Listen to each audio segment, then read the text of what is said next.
Hello बच्चों, कैसे हैं आप सब। आई होप आप लोग बिल्कुल बढ़िया होंगे, बिल्कुल मजे में होंगे। आइए स्टार्ट करते हैं हमारी जेईई मास्टर्स एक्सप्रेस सीरीज का फिजिकल केमिस्ट्री का लास्ट सेशन, जो कि है रिडॉक्स रिएक्शन पे। बेटा रिडॉक्स बहुत छोटा सा चैप्टर है, ये यूज होता है थर्मोडायनेमिक्स में, आयनिक इक्विलिब्रियम में और चैप्टर्स में। पर हाँ, अपने आप में इससे बहुत ज्यादा सवाल नहीं आते, पर एक सवाल तो आप एक्सपेक्ट कर ही सकते हो पेपर में। छोटे छोटे से कॉन्सेप्ट्स हैं जिन पे सवाल रिपीट होते रहते हैं, उन्हीं को यूज करके सवाल बनते रहते हैं। तो पहली बात तुम्हें समझ आई होगी कि आज का सेशन छोटा होगा, ठीक है। जो जो वैरायटी के सवाल आते हैं, मैं हर वैरायटी का पीवाईक्यू लाया हूं। हम प्रैक्टिस करेंगे और चीजों में आगे बढ़ेंगे। कल से आपका केमिस्ट्री का अगला पोर्शन शुरू हो जाएगा। फिजिकल केमिस्ट्री का ये आखिरी सेशन है, हमने सारे चैप्टर्स कवर किए। आई होप आपको रिवीजन करने में मजा आया होगा, राइट। अगर यहां तक चीजें समझ आई हैं बढ़िया तरीके से, तो हम आगे बढ़ते हैं और आगे डिस्कशन करते हैं। आज हम क्या करने वाले हैं रिडॉक्स में, हम करने वाले हैं फिर से सवाल। हम करने वाले हैं फिर से सवाल, वो भी पीवाईक्यूज, और उसके थ्रू हम करेंगे चैप्टर का रिवीजन। उसके थ्रू हम करेंगे चैप्टर का रिवीजन। तो ध्यान से देखिएगा, अगर आप इस चैप्टर की बात करते हैं तो इस चैप्टर को मैं 4 फंडों में डिवाइड करता हूं। इस चैप्टर को मैं 4 फंडों में डिवाइड करता हूं। पहला फंडा है ऑक्सीकरण संख्या। पहला फंडा है ऑक्सीकरण संख्या, ठीक है। दूसरा फंडा है एन कारक। तीसरा फंडा है रिडॉक्स अभिक्रिया को संतुलित करना। जैसे नॉर्मल अभिक्रियाएं संतुलित होती हैं, वैसे रिडॉक्स अभिक्रिया का संतुलन करना।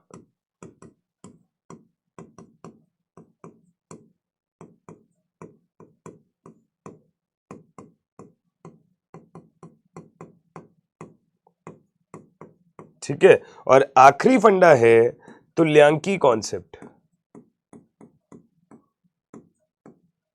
आखिरी फंडा है तुल्यांकी कॉन्सेप्ट, तुल्यांकी अवधारणा। जैसे मूल कॉन्सेप्ट होता है, थोड़ा बहुत इसका आइडिया मैंने इलेक्ट्रोकेमिस्ट्री में, वैद्युत रसायन में फैराडे लॉ के टाइम दिया था, उसी फंडे को ढंग से पढ़ेंगे, है ना, सवालों के थ्रू देखेंगे। चलो जी, अगर मैं एक एक करके बात करना चाहता हूं तो ध्यान से सुनिएगा। आप पढ़ते हो रासायनिक अभिक्रियाएं में 2 चीजें होती हैं, एक होता है ऑक्सीकरण, एक होता है ऑक्सीकरण और एक होता है अपचयन। आपके पास 2 तरीके की रासायनिक अभिक्रियाएं हैं, एक होता है ऑक्सीकरण और एक होता है अपचयन। ऑक्सीकरण क्या होता है? कभी भी किसी तत्व में ऑक्सीजन का जुड़ना, या बोला जाता है किसी वैद्युत ऋणी तत्व का जुड़ना। रिडक्शन या अपचयन क्या होता है? किसी तत्व में हाइड्रोजन का जुड़ना या किसी वैद्युत धनी तत्व का जुड़ना। ठीक बात है। हम लोग ऑक्सीकरण और अपचयन को एक अलग तरीके से पढ़ते हैं। हम कहते हैं कि रिएक्टेंट से प्रोडक्ट, अभिकर्मक से उत्पाद जाने में अगर तत्व का ऑक्सीकरण संख्या बढ़ती है, अभिकर्मक से उत्पाद जाने में अगर किसी तत्व की ऑक्सीकरण संख्या बढ़ती है तो उस फंडे को कहते हैं ऑक्सीकरण। और इसी तरीके से अभिकर्मक से उत्पाद जाने में अगर किसी तत्व की ऑक्सीकरण संख्या घटती है तो इस फंडे को हम क्या कहते हैं? अपचयन।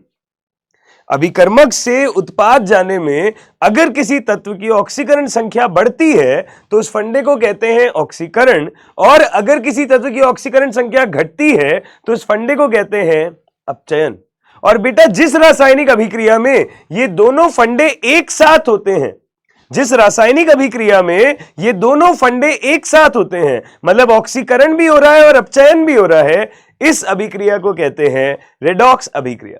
ऐसी अभिक्रिया को क्या कहते हैं? रिडॉक्स अभिक्रिया कहते हैं। सही है। आप कहोगे सर ऑक्सीकरण संख्या कैसे निकलती है? मैं सिखाऊंगा, तुम चिंता मत करो, मैं बताऊंगा। परंतु अभी के लिए मुझे तुम्हें यह समझाना है कि रिडॉक्स अभिक्रिया क्या होती है। तो जैसे अगर मैं एक अभिक्रिया लिख के दिखाऊं तुमको, तो मैंने बोला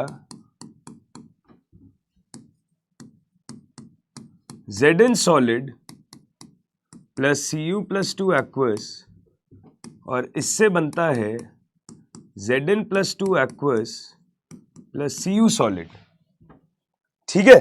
अगर मेरे पास में ये है तो हमने बोला कि जिंक जो है जब भी कोई परमाणु उदासीन होता है तो उस पे जीरो ऑक्सीकरण अवस्था मानते हैं, अगर आवेशित है तो उस पे आवेश है, और ये भी उदासीन है तो इस पे जीरो है। तो मैंने बोला कि जिंक जो है वो 0 से +2 जाता है, मतलब ऑक्सीकरण संख्या बढ़ गई जिंक पर, तो इस फंडे को आप कहते हो ऑक्सीकरण, या इंग्लिश में आप कहते हो ऑक्सीडेशन। ऑक्सीडेशन। इसी प्रकार जब आप कॉपर को देखते हो तो वो +2 से 0 जाता है, ऑक्सीकरण संख्या घटती है। अगर ऑक्सीकरण संख्या घटती है तो इस फंडे को कहते हैं अपचयन। इस फंडे को क्या कहते हैं? अपचयन। तो जिंक की ऑक्सीकरण संख्या बढ़ने वाली है, कॉपर पर ऑक्सीकरण संख्या घटने वाली है, और ऐसी रासायनिक अभिक्रिया जहां पर ऑक्सीकरण और अपचयन एक साथ होता है, ऐसी अभिक्रिया को क्या कहते हैं? रिडॉक्स अभिक्रिया। ऐसी अभिक्रिया को क्या कहते हैं? रिडॉक्स अभिक्रिया।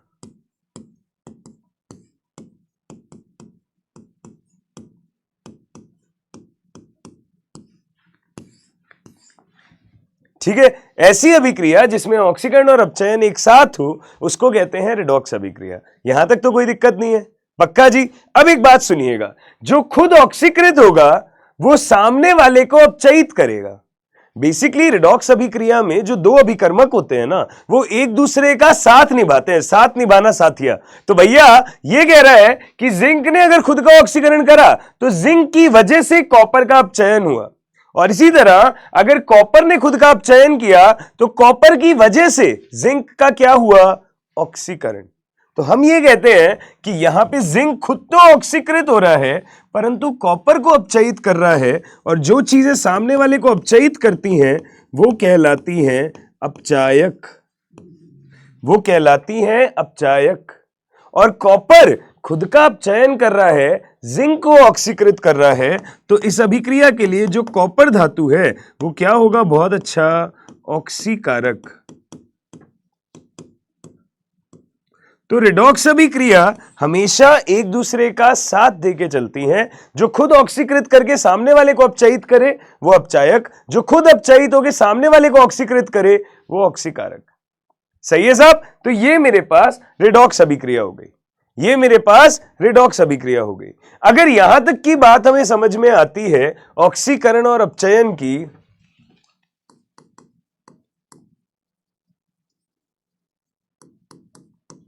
अगर यहां तक की बात मुझे समझ आती है ऑक्सीकरण और अपचयन की, तो ये रिडॉक्स अभिक्रिया हो गई। अब मैंने इन सारी बातों को एक तर्ज पे बोला है, ऑक्सीडेशन नंबर या ऑक्सीकरण संख्या।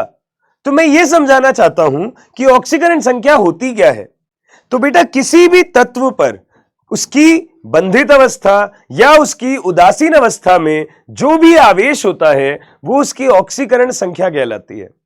किसी भी तत्व पर उसकी उदासीन अवस्था या बंधित अवस्था में जो भी आवेश होता है वो उसकी ऑक्सीकरण संख्या कहलाती है। और यदि वो उसकी ऑक्सीकरण संख्या कहलाती है तो ऑक्सीकरण संख्या अलग अलग हो सकती है। जैसे जिंक के लिए यहां 0 थी जब वो उदासीन था, पर यहां +2 है आयनिक फॉर्म में, तो 0 और +2 जिंक के लिए ऑक्सीकरण अवस्थाएं हैं। वैसे ही बेटा +2 और 0 कॉपर के लिए ऑक्सीकरण अवस्थाएं हैं।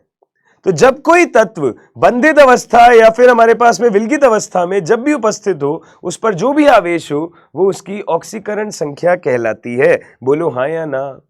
ठीक है जी, समझ आई बात? ओके। तो ऑक्सीकरण संख्या निकालने के कुछ रूल्स होते हैं जो आपको याद होंगे, मैं फटाफट से रिवाइज करवाता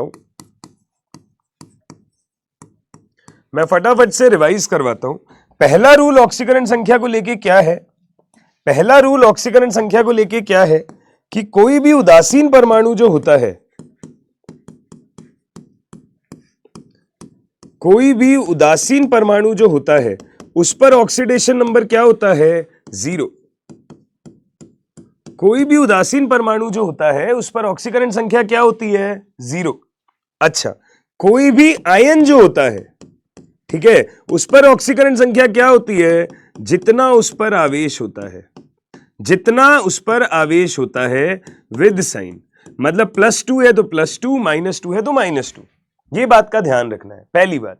ठीक है। अच्छा, दूसरी बात सुनो, हमने फिक्स कर रखा है कि जितने भी क्षारीय धातु हैं आवर्त सारणी में, जितने भी क्षारीय धातु हैं जैसे कि lithium, sodium, potassium, rubidium, caesium, इन पर हमेशा +1 ऑक्सीकरण अवस्था होगी। और इसी तरीके से जितने भी क्षारीय मृदा धातु हैं जैसे कि beryllium, magnesium, calcium, strontium, barium, इन पर हमेशा कितनी है? +2। तो हमने बोला जो क्षारीय धातु है उन पे +1, क्षारीय मृदा धातुओं पे +2। सही है जी, बहुत बढ़िया। अगर यहां तक बात हो गई है तो हम बात करते हैं आगे। क्षारीय धातु हो गए, क्षारीय मृदा धातु हो गए। अगर हम इसके आगे बात करें तो हमें अब ध्यान लगाना है इंडिविजुअल पे। हम बोलते हैं अगर हाइड्रोजन परमाणु है, तो हाइड्रोजन परमाणु पर कितनी ऑक्सीकरण अवस्था होती है? +1। हाइड्रोजन परमाणु पर हमेशा कितनी ऑक्सीकरण अवस्था होती है? +1। और एक अपवाद है केवल धात्विक हाइड्राइड।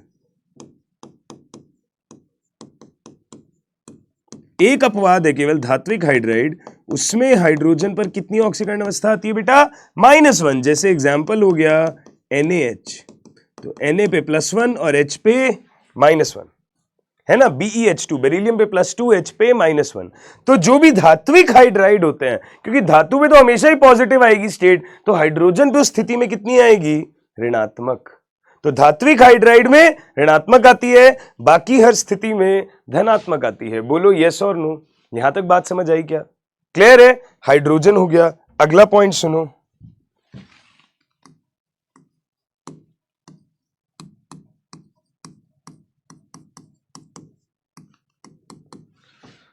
ऑक्सीजन परमाणु जो है इस पे जनरली -2 ऑक्सीकरण अवस्था आती है।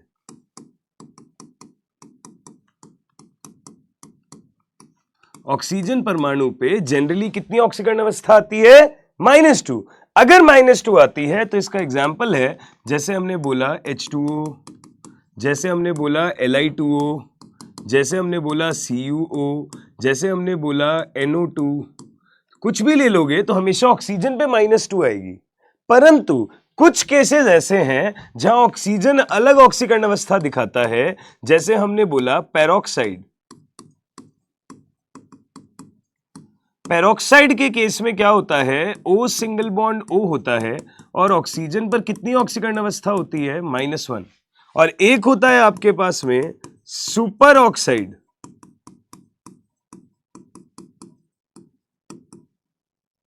ठीक है। यहां पे O2 पे पूरा माइनस होता है, तो हम बोलते हैं -1/2 होता है ऑक्सीकरण अवस्था, ठीक है। ध्यान दीजिएगा, नॉर्मल ऑक्साइड में O पे -2, पेरोक्साइड में O2 पे -2 और यहां पे O2 पे माइनस।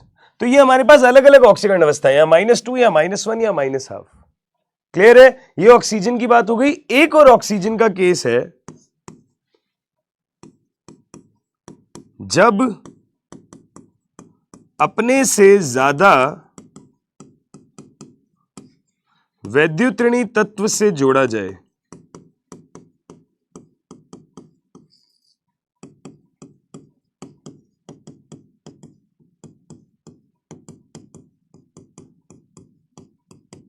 जब अपने से ज्यादा वैद्युतऋणी तत्व से जोड़ा जाए तो उस स्थिति में ऑक्सीजन पर धनात्मक ऑक्सीकरण अवस्था भी आ सकती है।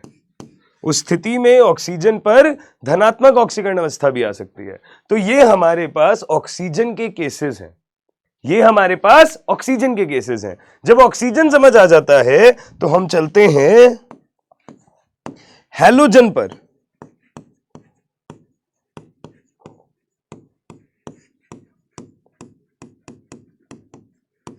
हैलोजन परमाणु पर, और हैलोजन परमाणु पर आपको ध्यान रहे ऑक्सीकरण अवस्था हमेशा कितनी होती है? -1। हैलोजन परमाणु पर ऑक्सीकरण अवस्था हमेशा कितनी होती है? -1। जैसे कि मैंने एग्जांपल बोला HF, NaCl, KBr, etc। ठीक है, परंतु इसमें एक स्पेशल केस है, जब आप अंतर हैलोजन यौगिक बनाते हो,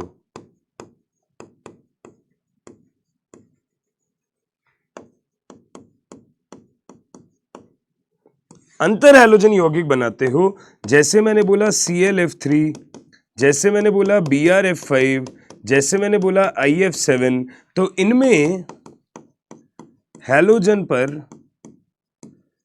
धनात्मक ऑक्सीकरण अवस्था भी आ जाती है। ठीक है, ये कैसे आएगा, आपको बस ये पॉइंट ध्यान रखना है, आपको बस ये पॉइंट ध्यान रखना है, फ्लोरीन हमेशा -1 ऑक्सीडेशन स्टेट दिखाता है, क्योंकि फ्लोरीन सर्वाधिक वैद्युतऋणी है, तो वो हमेशा ही -1 दिखाता है, उससे ज्यादा दिखा नहीं सकता। फ्लोरीन हमेशा -1 दिखाता है, इससे ज्यादा दिखा नहीं सकता। सही है जी, पक्का है, बहुत बढ़िया, ओके जी, ये हो गया हमारे पास में। ठीक है साहब, अगर ये हो गया हमारे पास में फ्लोरीन का केस, तो हमने हर परमाणु के लिए अलग अलग बात कर ली, हर परमाणु के लिए अलग अलग बात कर ली, हाइड्रोजन परमाणु, ऑक्सीजन परमाणु, हैलोजन परमाणु और क्षारीय धातु, क्षारीय मृदा धातु, सबके बारे में। यह ऑक्सीकरण अवस्था हो गई। अब ऑक्सीकरण अवस्था निकालने का तरीका क्या होता है, दो तरीके हैं, या तो संरचना बना लो या फिर फॉर्मूला बना लो। ठीक है, ऑक्सीकरण अवस्था निकालने के दो तरीके हैं,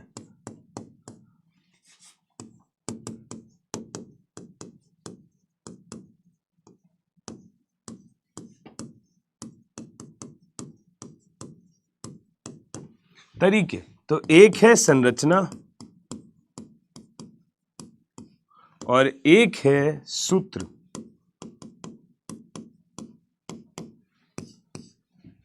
एक है संरचना, एक है सूत्र।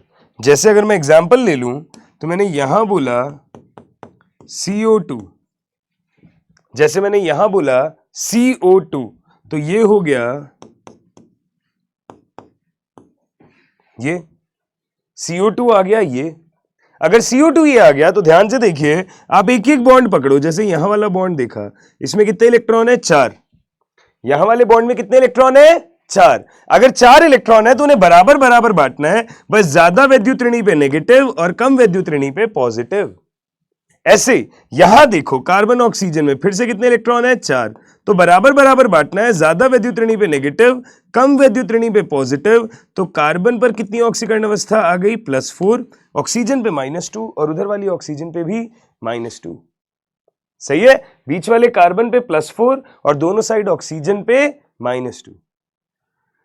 ये तो मैंने संरचना से समझा। जबकि अगर मैं सूत्र की बात करता हूं, तो हम बोलेंगे CO2 में कार्बन पर ऑक्सीकरण अवस्था कितनी होगी, तो एक कार्बन है तो x × 1, क्योंकि ऑक्सीकरण अवस्था को मैंने x माना और एक कार्बन है तो ×1, प्लस 2 ऑक्सीजन है और हर ऑक्सीजन पे -2 और ओवरऑल हो गया 0, है ना। एक कार्बन है उस पे x हो गया, 2 ऑक्सीजन है, हर ऑक्सीजन पे -2 हम मान लेते हैं, और ओवरऑल एक उदासीन यौगिक है, तो वो हो गया 0। तो हमने क्या बोला, x - 4 is equal to 0, so x is equal to +4, x is equal to +4। Carbon पर ऑक्सीकरण अवस्था कितनी आ गई, +4। तो आप चाहे ऐसे देखो, आप चाहे ऐसे देखो, आप दोनों तरीकों से ऑक्सीकरण अवस्था निकाल सकते हो। तो सर जब दोनों तरीकों से निकाल सकते हैं, तो हम इस चक्कर में पड़े क्यों, हमें तो फॉर्मूला आता है, हम तो हमेशा फॉर्मूले से निकाल देंगे। बेटा जी आप कर सकते हो, पर फॉर्मूला ना कभी कभी गलत जवाब भी दे देता है। तो पहले मैं 2-3 एग्जाम्पल तुम्हें फॉर्मूले वाले दिखाता हूं, फिर मैं उसकी गलती बताऊंगा। ठीक है, जैसे कि अगर मैं तुम्हें दिखाऊं कि ये वाला एग्जाम्पल है, KMnO4, मैंने कहा Mn पे ऑक्सीकरण अवस्था निकालते हैं, तो कैसे निकालोगे बॉस, तो आप बोलोगे जिस पे निकालनी है उसको x मान लो, बाकियों की पुट करो। K एक क्षारीय धातु है तो उस पे +1 माना, Mn पे x माना, 4 ऑक्सीजन है, हर किसी पे -2, ओवरऑल 0। तो हमने बोला x + 1 - 8 इज इक्वल टू 0, तो x - 7 इज इक्वल टू 0। तो मैंगनीज पे कितनी ऑक्सीकरण अवस्था आ गई, +7। मैंगनीज पर कितनी ऑक्सीकरण अवस्था आ गई, +7। ठीक है, चलो जी, बहुत बढ़िया। अगला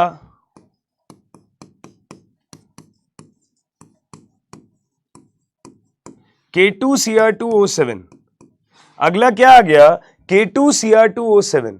क्या बोलेंगे यहां पे हम लोग? हम बोलेंगे K2Cr2O7 में क्रोमियम पर ऑक्सीकरण अवस्था निकालनी है, तो आपके पास 2 पोटेशियम है, हर किसी पे +1, प्लस 2 क्रोमियम है, हर किसी पे X, प्लस 7 ऑक्सीजन है, हर किसी पे -2।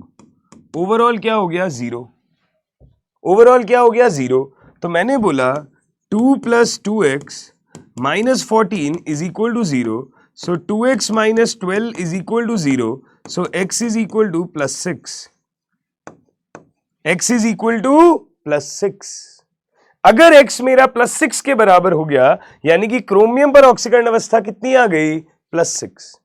ठीक है, अगर क्रोमियम पे +6 आ गई तो ये भी सॉर्ट हो गया। आगे देखो, एक और एग्जांपल देखो। मैंने बोला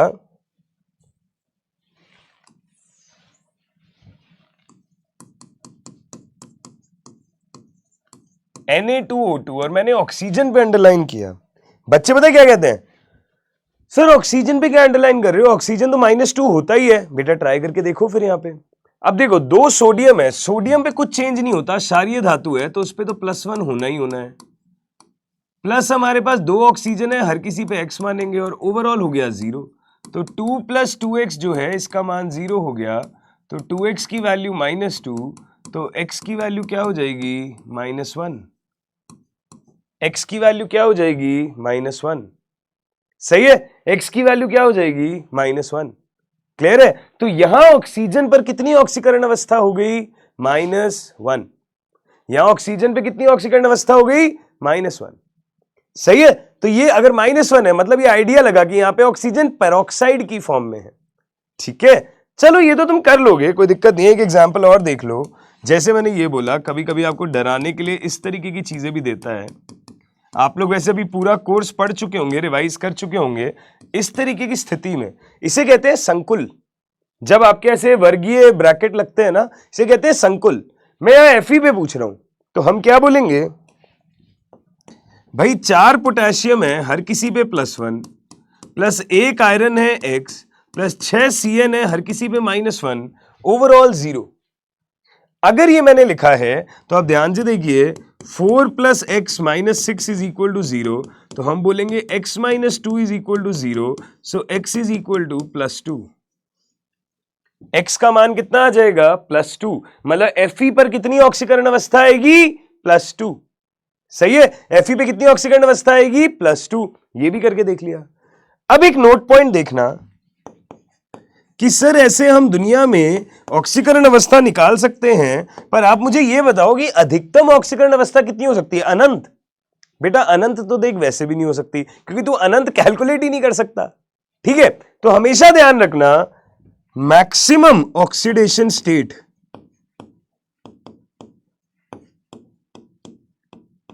जो है वो +8 हो सकती है।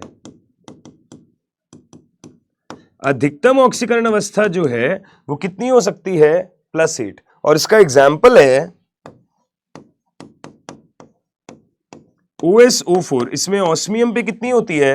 +8। ठीक है, +8। ये तो बात समझ में आ गई, बहुत बढ़िया। परंतु ये ऑस्मियम के अलावा कहीं देखी नहीं जाती। हम बोलते हैं सामान्यतः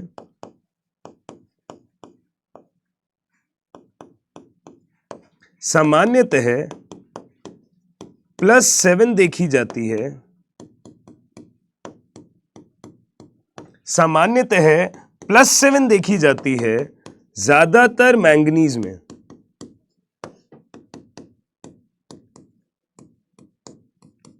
ज्यादातर मैंगनीज में तो +7 से ज्यादा ऑक्सीकरण अवस्था कहीं नहीं आ सकती, ये तुम ध्यान रखना हमेशा। ठीक है, उससे ज्यादा नहीं आ सकती। तो जैसे अगर हम एग्जाम्पल करें, हमें फॉर्मूले से करने की आदत हो जाती है, तो जैसे अगर मैं क्वेश्चन सॉल्व करूं तो आप ध्यान से देखिएगा। मैंने बोला ये CrO5 में क्रोमियम पर ऑक्सीकरण अवस्था निकालो। CrO5 में क्रोमियम पर ऑक्सीकरण अवस्था निकालो। निकालना जरा फटाफट, पेन चलाओ तो मैं पानी पीता हूं। निकालना जरा फटाफट, पेन चलाओ, मैं पानी पीता हूं। यस,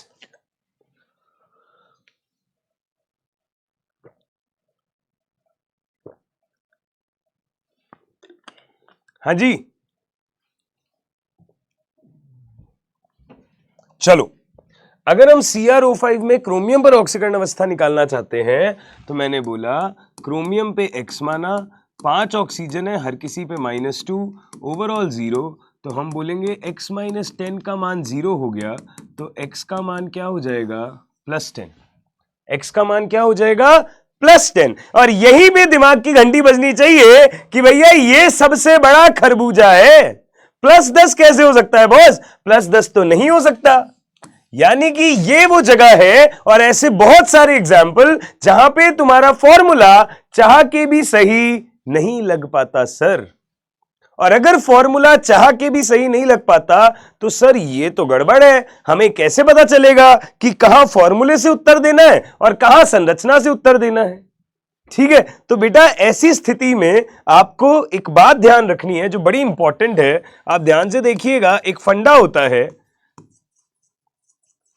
मैं लिख रहा हूं यहां पे 2 नाम, एक है कैलकुलेटेड ऑक्सीडेशन स्टेट, एक है maximum oxidation state. Calculated oxidation state का मतलब है गणनात्मक ऑक्सीकरण संख्या, और मैक्सिमम ऑक्सीडेशन स्टेट का मतलब है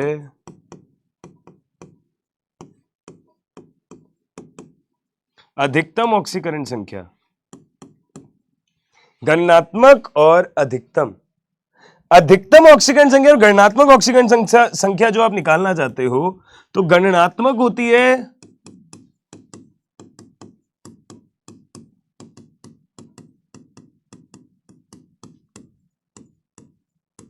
जो सूत्र से गणना करके आती है।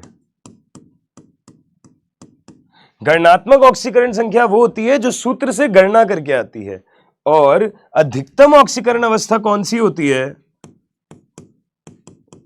हर तत्व के संयोजी कोश में इलेक्ट्रॉन का काउंट, इलेक्ट्रॉन का काउंट। ठीक है, जैसे कि मैं इसी चीज को बताऊं, ये मैंने क्यों बताया है, जब ये समझ जाओगे ना तो बस इसके आधार पे तुम्हारे 3 केसेस बन सकते हैं कि किसी भी तत्व के लिए तुम जब बात करोगे,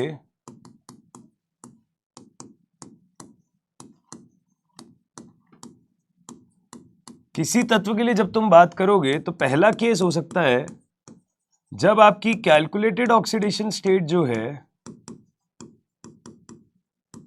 वो मैक्सिमम ऑक्सीडेशन स्टेट से ज्यादा आ जाए। ठीक है, दूसरा पॉइंट हो सकता है जब आपकी कैलकुलेटेड ऑक्सीडेशन स्टेट जो है वो मैक्सिमम ऑक्सीडेशन स्टेट के बराबर आ जाए, और तीसरा पॉइंट ये हो सकता है जो आपकी कैलकुलेटेड ऑक्सीडेशन स्टेट जो है वो मैक्सिमम ऑक्सीडेशन स्टेट से कम आ जाए। ठीक है, हमने बोला calculated oxidation state maximum oxidation state से ज्यादा आ जाए, मैंने बोला calculated oxidation state maximum oxidation state के बराबर आ जाए, या मैंने बोला calculated oxidation state maximum oxidation state से कम आ जाए। तो हम ऐसी स्थिति में क्या करते हैं, तो हमें ये बात समझ आनी चाहिए कि अगर किसी तत्व के लिए यह स्थिति बनती है तो वहां पे पेरोक्साइड लिंकेज पाया जाता है। क्या पाया जाता है, पेरोक्साइड लिंकेज, मतलब O सिंगल बॉन्ड O पाया जाता है। ठीक है, अच्छा जी, मतलब यहां पे ऐसा बॉन्ड बनता है, अगर कैलकुलेटेड स्टेट मैक्सिमम स्टेट के बराबर होती है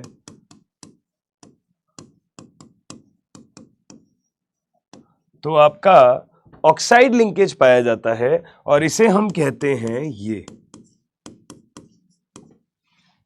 ठीक है, और अगर आप कैलकुलेटेड स्टेट को मैक्सिमम से कम बोलते हो तो यहां पे एलिमेंट लिंकेज पाया जाता है, एलिमेंट लिंकेज पाया जाता है, जिसे हम कहते हैं ये। ठीक है, यदि आपकी गणनात्मक ऑक्सीकरण अवस्था अधिकतम से ज्यादा है तो पेरोक्साइड लिंकेज, यदि गणनात्मक ऑक्सीकरण अवस्था अधिकतम के बराबर है तो ऑक्सी लिंकेज, और अगर गणनात्मक वाली अधिकतम से कम है तो तत्व तत्व लिंकेज। ये 3 केसेस मुझे ध्यान रखने हैं, मेरे हर सवाल सॉल्व होंगे। ठीक है, अब अगर आप कहो सर पेरोक्साइड लिंकेज होगा तो कितना होगा, तो अब एक फॉर्मूला और सुन लो।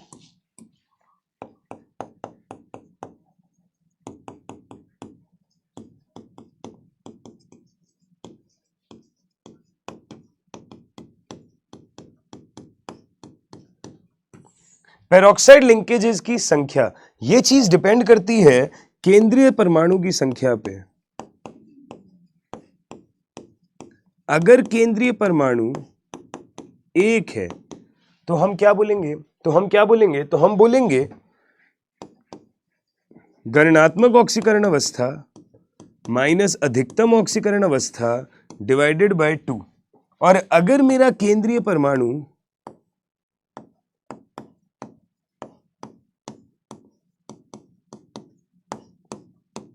1 से ज्यादा है, अगर मेरा केंद्रीय परमाणु 1 से ज्यादा है तो उस स्थिति में पेरोक्सी लिंकेज कितनी आएगी, calculated state minus maximum state plus 1 divided by 2। बेटा ये ट्रिक्स हैं जो आपके सवाल फास्ट करवाएंगे, आपको पता नहीं होंगी। ठीक है, तो ये ध्यान रखने की जरूरत है। अब इन सब के आधार पे हम चेक करते हैं CrO5 में क्या ऑक्सीकरण अवस्था होती है। तो देखिए ध्यान से, CrO5 अगर आपने एग्जाम्पल लिया था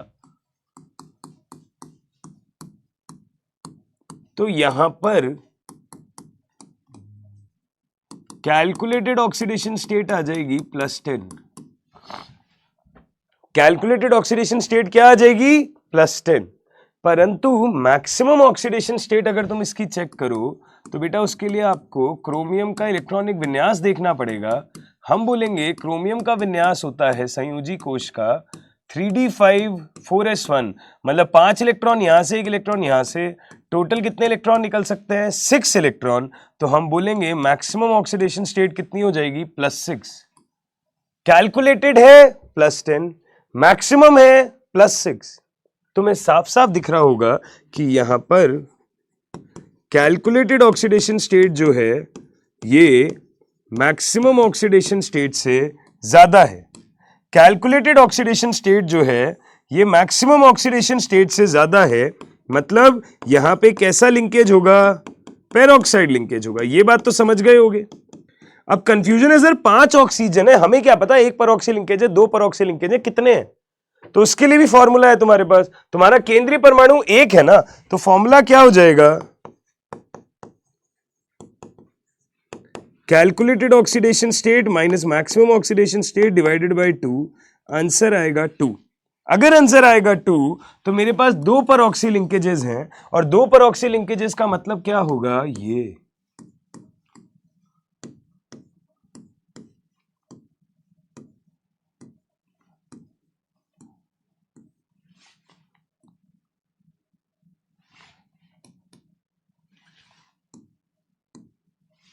ये देखो 2 पेरोक्सी लिंकेज तो 4 ऑक्सीजन तो ऐसे लग गए, और 5वां ऑक्सीजन, ऑक्सीजन हमेशा डबल बॉन्ड बनाना चाहता है, वो वैसे लग गया। अब आपने जब सही संरचना पकड़ ली तो अब तो तुम्हें ऑक्सीकरण अवस्था निकालना बाएं हाथ का खेल लगना चाहिए। भाई इस बॉन्ड को तोड़ोगे 2 इलेक्ट्रॉन है तो 1-1 बटेगा, बट O पे -1 क्रोमियम पे +1, यहाँ O पे -1 क्रोमियम पे +1, यहाँ O पे -2 क्रोमियम पे +2, यहाँ O पे -1 क्रोमियम पे +1, यहाँ O पे -1 क्रोमियम पे +1।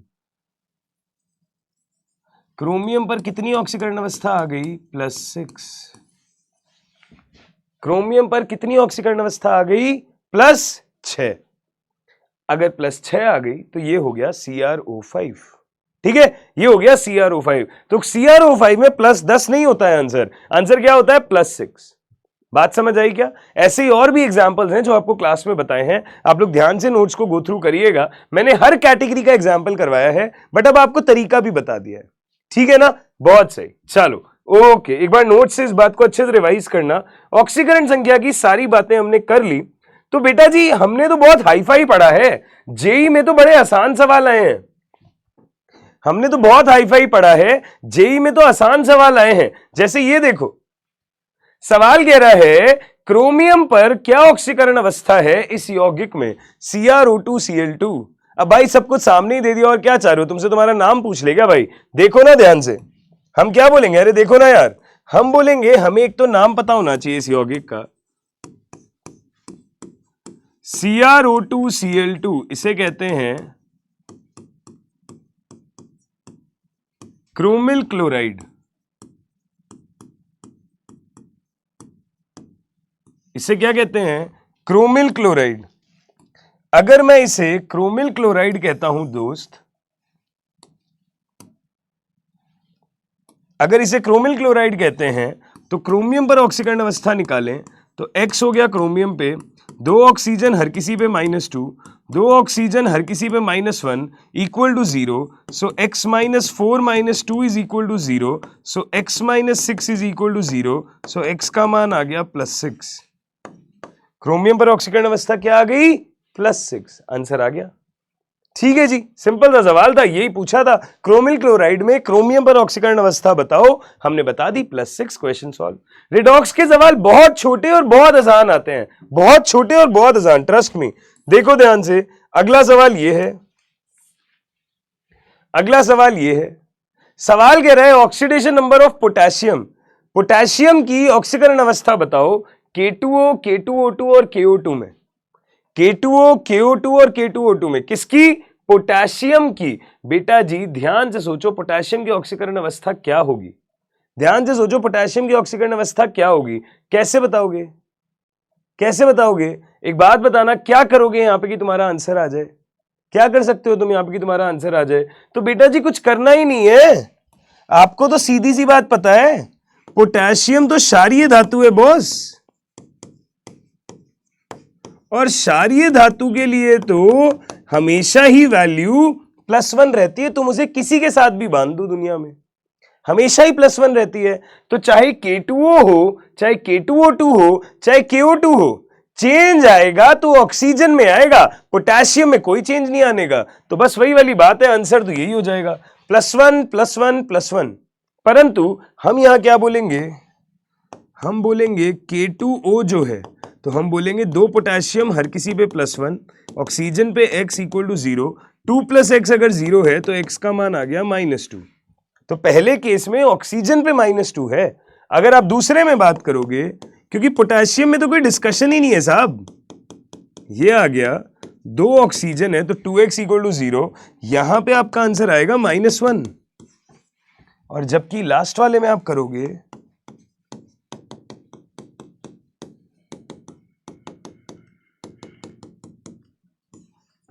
-½ सो -2 -1 -½ ऑक्सीजन में हर एग्जाम्पल में अलग अलग ऑक्सीकरण अवस्था है, जबकि पोटेशियम में फिक्स होता है +1 +1 +1। सवाल ने पोटेशियम पूछा है तो आंसर आ गया, ऑक्सीजन पूछता तो आंसर वो आ जाता।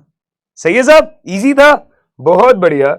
इसका एक और सवाल देखो, ये रहा, ये डी एंड एफ ब्लॉक का सवाल भी हो सकता है, क्योंकि वहां पे आप ज्यादा पढ़ते हो। ऑक्सीकरण अवस्था इनऑर्गेनिक में बहुत यूज होती है, 12वीं क्लास में स्पेशली, तो उसी का सवाल मान लो, पर अभी तो हमें रिडॉक्स में प्रैक्टिस करनी है। सवाल कह रहा है what is the difference between the oxidation number of chromium in chromate and dichromate ion. किसी को इसकी इंग्लिश में तो दिक्कत नहीं है, पहली बात, ऐसी कोई इंग्लिश है भी नहीं, इसमें तो सिंपल है। सवाल कह रहा है क्रोमेट और डाइक्रोमेट में जो क्रोमियम है उनकी ऑक्सीकरण अवस्था में अंतर क्या है? तो आप ध्यान से सुनिए,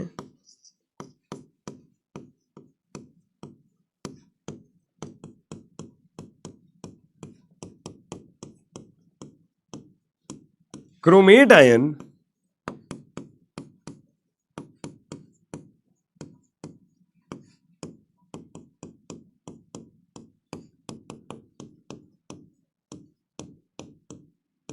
डाइक्रोमेट आयन, ठीक है, आपको दोनों में क्रोमियम पर ऑक्सीकरण अवस्था बतानी है।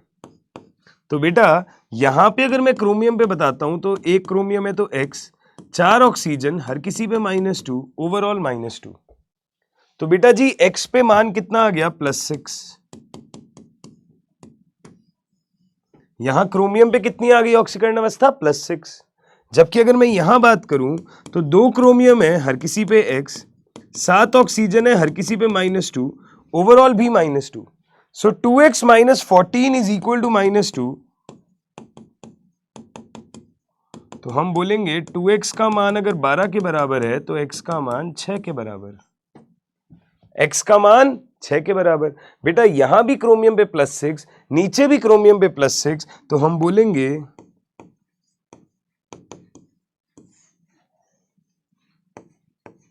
चेंज क्या आ गया? 0। चेंज क्या आ गया? 0। क्रोमियम की ऑक्सीकरण संख्या में चेंज कितना आ गया भैया? 0। सही है क्या? कोई दिक्कत तो नहीं है? बहुत बढ़िया है। ठीक है जी, ये क्वेश्चन हो गया और आपका आंसर आ जाएगा ऑप्शन नंबर ए। आपका आंसर आ जाएगा ऑप्शन नंबर ए। आगे बात करते हैं, अगले क्वेश्चन पे चलते हैं। अगला एक सवाल है जो आपको कह रहा है बताओ which of the following is an example of disproportionation reaction.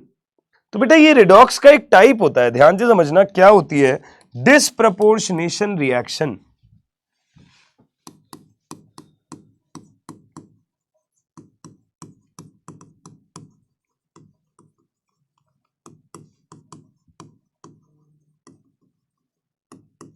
इसे कहते हैं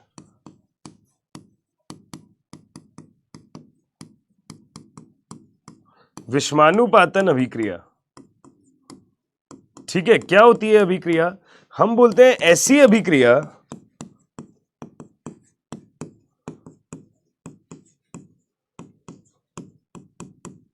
ऐसी अभिक्रियाएं जिनमें कोई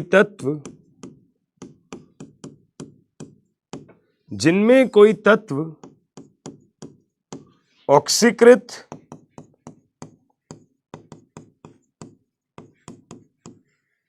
भी होता है तथा अपचयित भी होता है।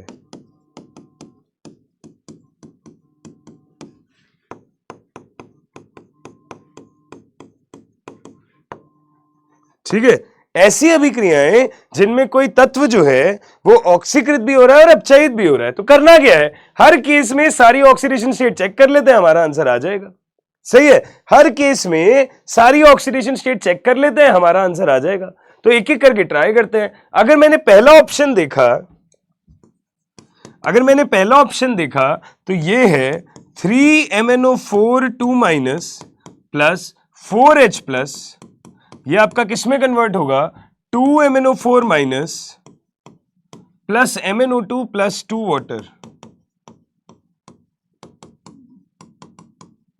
ठीक है, यह अभिक्रिया है मेरे पास। अगर यह अभिक्रिया है मेरे पास तो हमने क्या बोला, हर जगह पे Mn की ऑक्सीकरण अवस्था निकाल के देखते हैं। अगर यहां मैं Mn पे ऑक्सीकरण अवस्था निकालूं तो X मान लिया 4 ऑक्सीजन हर किसी पे -2 और ओवरऑल ये एक आयन है जिसपे -2 है। सो X - 8 का मान -2 हो गया तो X का मान हो गया +6। तो यहां Mn पे +6। सही है, बहुत बढ़िया। यहां अगर मैं Mn पे बात करता हूं तो X हो गया 4 ऑक्सीजन हर किसी पे -2 ओवरऑल -1, तो X का मान क्या हो गया? +7। सही है, और यहां अगर मैं Mn पे बात करूं तो हमने बोला X हो गया 2 ऑक्सीजन हर किसी पे -2 ओवरऑल 0। सो अगर X - 4 0 है तो X का मान आ गया +4। तो आप ध्यान से देखिए, +6 से +7 जा रहे हैं, ये ऑक्सीकरण हो गया। +6 से +4 जा रहे हैं, ये अपचयन हो गया। मतलब ये तत्व ऑक्सीकृत भी हो रहा है, अपचयित भी हो रहा है। अगर सेम तत्व ऑक्सीकृत भी हो रहा है और अपचयित भी हो रहा है, यानी कि यह अभिक्रिया कैसी है? विषमानुपातन अभिक्रिया है। यह अभिक्रिया कैसी है? विषमानुपातन अभिक्रिया है। यानी कि बेटा जी ज्यादा दूर जाना ही नहीं पड़ा, हमारा आंसर क्या आ गया? A option. हमारा आंसर क्या आ गया? A option. सही है, ध्यान से देखो प्लीज, ध्यान से देखो प्लीज, समझने की कोशिश करो। कोई भी दिक्कत है तो प्लीज बताओ, कोई भी दिक्कत है तो प्लीज बताओ। हाँ जी,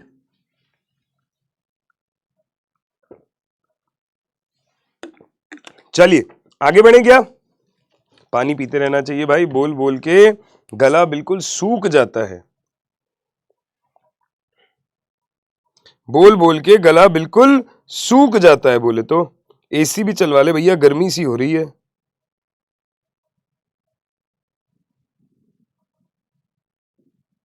हाँ जी सर, बच्चे बोलेंगे मास्टर हमें तो ज्ञान देता रहता है, कवर करके रखो, कवर करके रखो अपने आप को, खुद एसी चलवा रहा है। भाई अब ये पहन रखा है ना, गर्मी लग जाती है बोलते बोलते, एसी चलवा लेते हैं बीच में, ठीक है, कौन सा अपना लग रहा है। और ऑब्वियसली भाई फैसिलिटी तो लेनी चाहिए।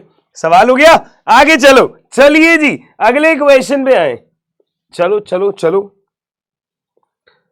बेटा, ये एक वैरायटी और है जो ऑक्सीकरण अवस्था की अच्छी वैरायटी है, ध्यान से सुनना। एक वैरायटी और है जो ऑक्सीकरण अवस्था की अच्छी वैरायटी है।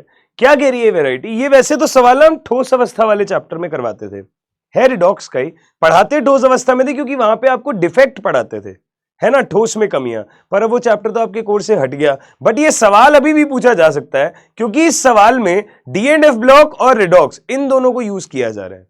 ठीक है, बेशक इसमें धातु है, जालक है, पर यूज इस फंडे को किया जा रहा है इस चैप्टर के। सवाल कह रहा है a sample of a metal oxide has formula this. तो सवाल की लैंग्वेज लिखें पहले।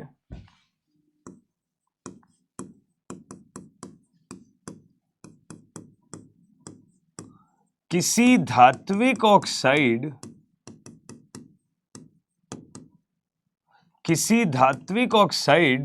के नमूने का सूत्र, किसी धात्विक ऑक्साइड के नमूने का सूत्र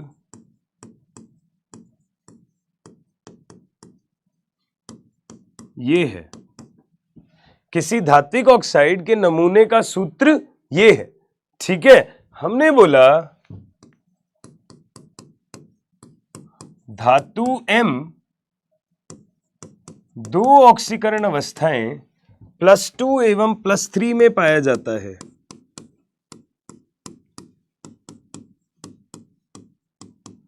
धातु M दो ऑक्सीकरण अवस्थाएं +2 एवं +3 में पाया जाता है।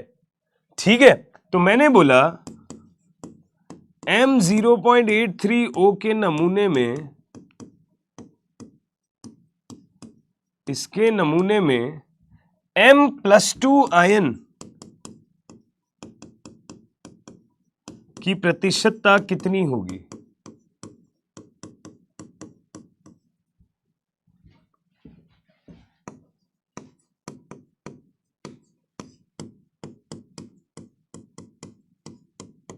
M+2 आयन की प्रतिशतता कितनी होगी?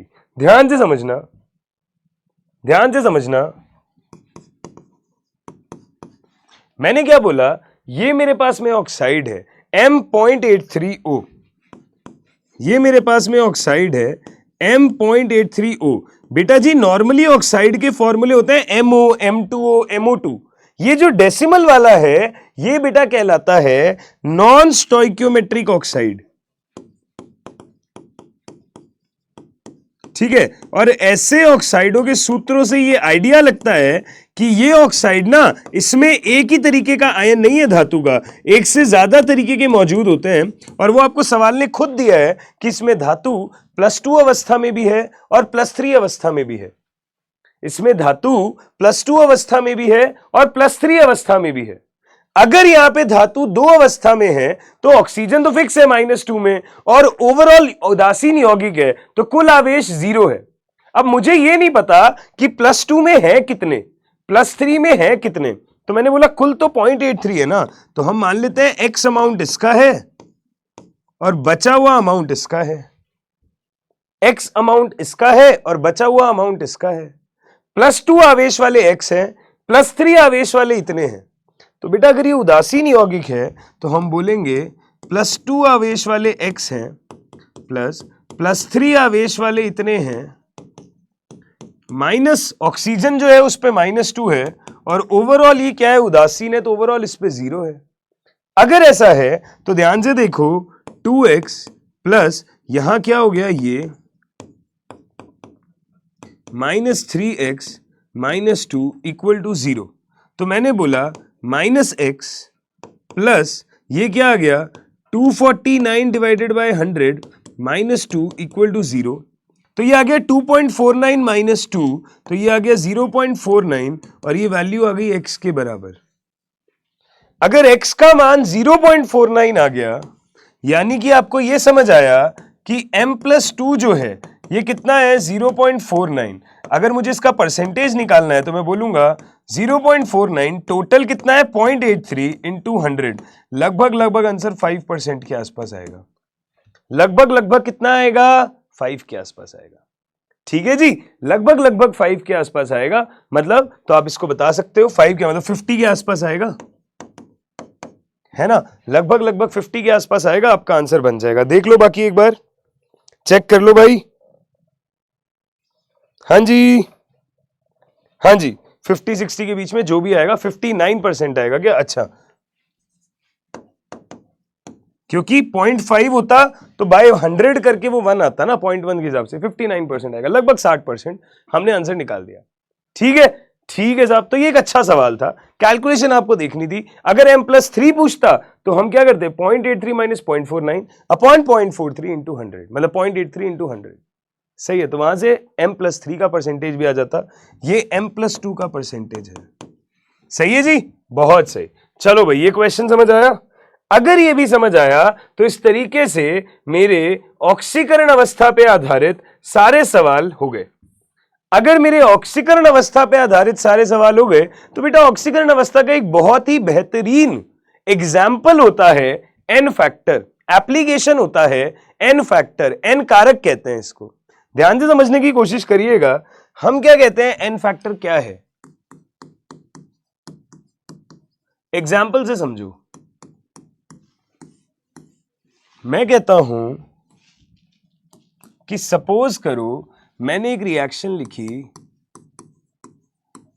MnO4 माइनस से Mn+2, तो बताओ इसके लिए एन फैक्टर क्या है या इसके लिए एन फैक्टर क्या है। मैंने एक एग्जाम्पल लिखा C2O4 माइनस 2 से CO2, मैंने कहा बताओ इसके लिए एन फैक्टर क्या है और इसके लिए एन फैक्टर क्या है।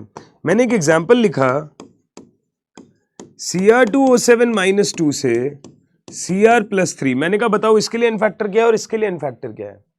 तो ध्यान से समझिएगा, हम यहां बोलेंगे मैंगनीज पर ऑक्सीकरण अवस्था आएगी +7। अब ऑक्सीकरण अवस्था निकालनी आ गई होगी तो मैं उस पर टाइम वेस्ट नहीं कर रहा।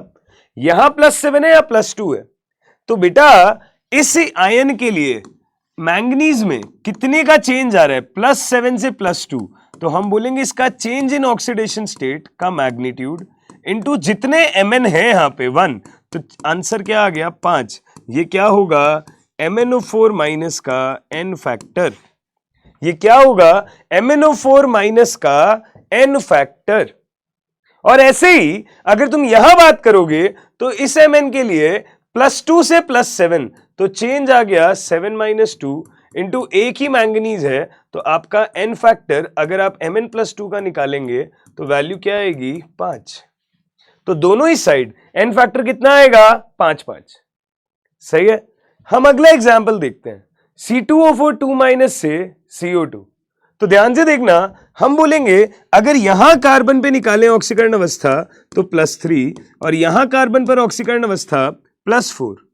मैंने बोला कि अगर मैं यहां पे एन फैक्टर निकालना चाहता हूं तो कार्बन +3 से +4 जा रहा है, तो 4 - 3 कितने कार्बन है यहां पे 2, तो आंसर कितना आ गया 2।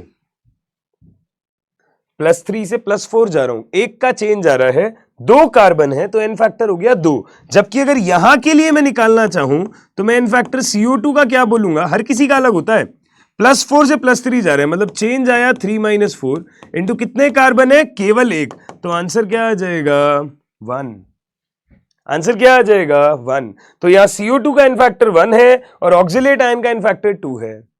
क्लियर है, पक्का। यहां पे देखो ऐसे ही आप यहां बोलोगे तो अभिक्रिया पे निर्भर करता है। तुम बैठे बैठे सिर्फ ये नहीं कह सकते कि MnO4 माइनस का एन फैक्टर 5 होगा, नहीं, ठीक है, डिपेंड करेगा MnO4 माइनस किस में कन्वर्ट हो रहा है। अगर ये MnO4 2- में कन्वर्ट होता तो +7 से +6 में जाता, तो एन फैक्टर 1 ही रह जाता।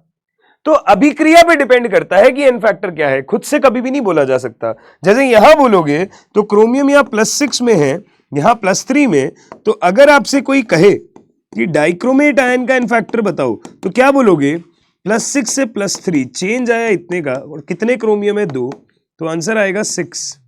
जबकि यहां +3 से +6, चेंज आया 3 का, कितने क्रोमियम है 1, तो आंसर क्या हो जाएगा 3। वो 3 हो गया, ये 6 हो गया, कोई दिक्कत तो नहीं है, बढ़िया है, बहुत सही जी, बहुत सही, बहुत ही बढ़िया। अगर यहां तक बात समझ में आती है, अगर यहां तक बात समझ में आती है, कोई दिक्कत नहीं है। एन फैक्टर के ये केसेस तो बेसिक हो गए। इसके अलावा हम ये कहते हैं कि अगर अम्ल के लिए एन फैक्टर निकालना होता है तो एन फैक्टर को कहते हैं क्षारकता, और क्षारकता क्या होती है, जितने H+ आयन निकाले जाते हैं या निकाले जा सकते हैं, ठीक है। जैसे कि अगर मैं आपसे बात करूं HCl, तो HCl आपका जल में एक H+ दे देगा, तो हम बोल देंगे एन फैक्टर आपका 1 हो जाएगा। अगर मैंने बोला H2SO4, तो H2SO4 आपका अगर ऐसे टूटेगा तब तो आप बोलोगे 2 H+ दे दिए, तो एन फैक्टर हो जाएगा 2। पर यदि आपका H2SO4 ऐसे टूटेगा तो हम बोलेंगे एक H+ दिया है ना, तो एन फैक्टर कितना आ गया 1। सही है साहब, बहुत बढ़िया। तो बेटा जी ये बात समझ में आनी जरूरी है कि जितने H+ निकलेंगे उतना एन फैक्टर होगा, ठीक है। इसमें एक अपवाद होता है जो आपको याद रखने होते हैं, इनफैक्ट 2 अपवाद हैं, ठीक है। अपवाद नंबर 1 बोरिक अम्ल होता है, ठीक है, इसे हम लिखते हैं BOH होल थ्राइस। इसका एन फैक्टर आपको याद रखना होता है 1 होता है, ठीक है। रीजन आपको क्लास में सिखाया है, एक बार रिवाइज कर लेना। और दूसरा होता है फास्फोरस के ऑक्सी अम्ल, जैसे कि H3PO4, H3PO3, H3PO2। हम बोलते हैं यहां एन फैक्टर 3 होता है, यहां एन फैक्टर 2 होता है, यहां एन फैक्टर 1 होता है, यहां एन कारक 3 होता है, यहां एन कारक 2 होता है, वहां एन कारक 1 होता है। सही है, ये फास्फोरस के ऑक्सी अम्ल आ गए, ये बोरिक अम्ल आ गया, ये बाकी चीजें आ गई। अगर अम्लों में एन फैक्टर निकाल दिया हमने, तो अब हम बात करते हैं क्षार में। अब हम बात करते हैं क्षार में। तो अगर हम क्षार की बात करेंगे, अगर हम क्षार की बात करेंगे तो क्षार के केस में एन फैक्टर जो है ये किसके बराबर होगा, अम्लीयता के। क्षार के केस में एन फैक्टर किसके बराबर होगा, अम्लीयता के। और ये क्या होगा,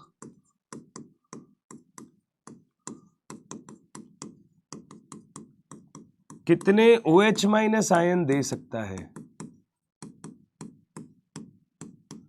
ठीक है, कितने OH- आयन दे सकता है। इसके एग्जाम्पल बड़े आसान होते हैं, इसके एग्जाम्पल बड़े आसान होते हैं। जैसे मैंने बोला NaOH, तो एन फैक्टर आएगा 1।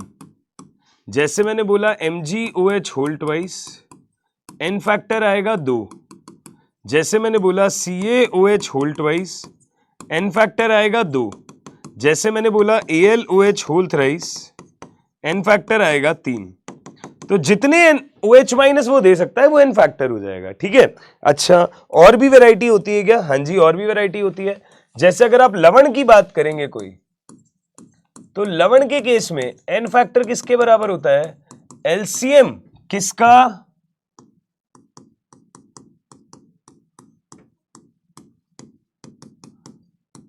धनायन पर आवेश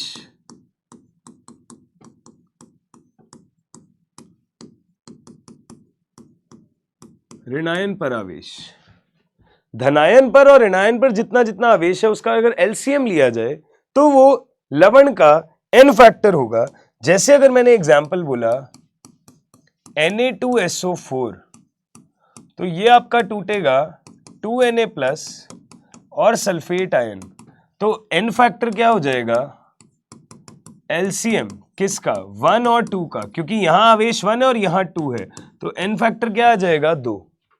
सही है। अगला एग्जाम्पल देखो, मैंने बोला Na3PO4, ठीक है, तो ये कैसे टूटेगा, 3Na+ और PO4-3, तो एन फैक्टर क्या हो जाएगा, LCM वो भी किसका, 1 और 3 का, तो आंसर क्या आ जाएगा 3। तो ऐसे कोई भी लवण दिया जाए उसमें आप आवेश जो है उनका LCM ले लो, एन फैक्टर बैठ जाता है। सही है, ये सारी एन फैक्टर की कहानी हो गई अभिक्रिया के पॉइंट से भी और यहां से भी। अब एक इंपॉर्टेंट केस आता है, अगली स्लाइड पे देख लेते हैं, ऑक्सीकारक और अपचायक।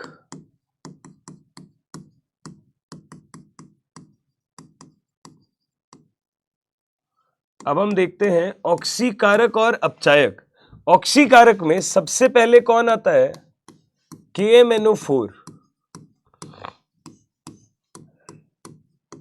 KMnO4, तो बेटा जी इसमें हम क्या बोलते हैं, KMnO4 में हम बोलते हैं MnO4 माइनस जो है, MnO4 माइनस जो है ये आपका 3 माध्यम में असर दिखाता है, अम्लीय माध्यम, उदासीन माध्यम और क्षारीय माध्यम। अम्लीय माध्यम, उदासीन माध्यम और क्षारीय माध्यम। अम्लीय माध्यम में MnO4 माइनस जो है वो परिवर्तित होता है Mn+2 में, यहां Mn+4 में और यहां Mn+6 में। ठीक है, तो यहां पे Mn अपना +7 में था, अम्लीय माध्यम में +2 में जाता है, उदासीन माध्यम में +4 में जाता है, क्षारीय माध्यम में +6 में जाता है। उदासीन को एक और भी नाम दिया जाता है हल्का क्षारीय। ठीक है, तो बेटा हर स्थिति में एन फैक्टर क्या होगा, यहां पे एन फैक्टर क्या होगा, MnO4 माइनस का। अगर मैं बोलूं यहां एन फैक्टर बताओ MnO4 माइनस का हर स्थिति में, तो यहां +7 से +2 का चेंज है तो 5 और एक ही Mn है, +7 से +4 का चेंज है तो 3 और +7 से +6 का चेंज है तो 1। ये आपको ध्यान होना चाहिए रिजल्ट, तो आपका काम बन जाता है। बहुत बेहतरीन ऑक्सीकारक है ये, Fe+2 को Fe+3 में ले जाता है, I- को I2 में ले जाता है, सल्फाइड को सल्फर में ले जाता है ना, ऑक्सिलेट को CO2 में ले जाता है। तो ये अभिक्रियाएं हैं इसकी जो अपने को आनी चाहिए। ठीक है, सारी आपको क्लास में पढ़ाई हुई है। ठीक है, तो वो बच्चे कहते हैं हमें रिएक्शन लिखनी नहीं आती, रिएक्शन अपने को आनी चाहिए भाई। ठीक है, क्लियर है। सेकंड देखो,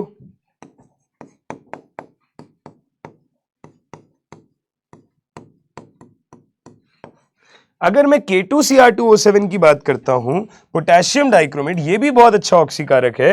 तो यहां पे हम ये कहते हैं कि जो डाइक्रोमेट आयन है इसकी सिर्फ एक अभिक्रिया पड़ी जाती है अम्लीय माध्यम में, इसकी सिर्फ एक टाइप की अभिक्रिया पड़ी जाती है अम्लीय माध्यम में, और अम्लीय माध्यम में हम कहते हैं +7 से +3 गया है, तो जो एन फैक्टर, ये तो आपने अभी पीछे ही निकाला है,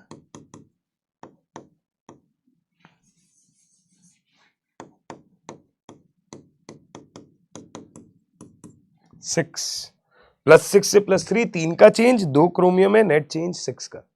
सही है, ये भी आ गया, बहुत बढ़िया। तो KMnO4 और K2Cr2O7 आपको समझ में आ गए। ऐसे ही एक बहुत फेमस अपचायक है जो हमको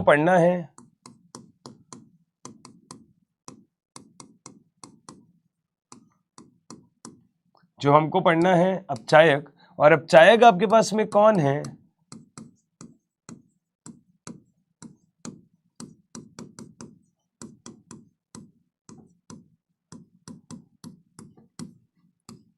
हाइपोविलियन या सोडियम थायोसल्फेट। तो ये किसमें कन्वर्ट होता है, तो आप ध्यान से समझिएगा बात को। ये जो H2O3-2 है ये कन्वर्ट होता है S4O6-2 में।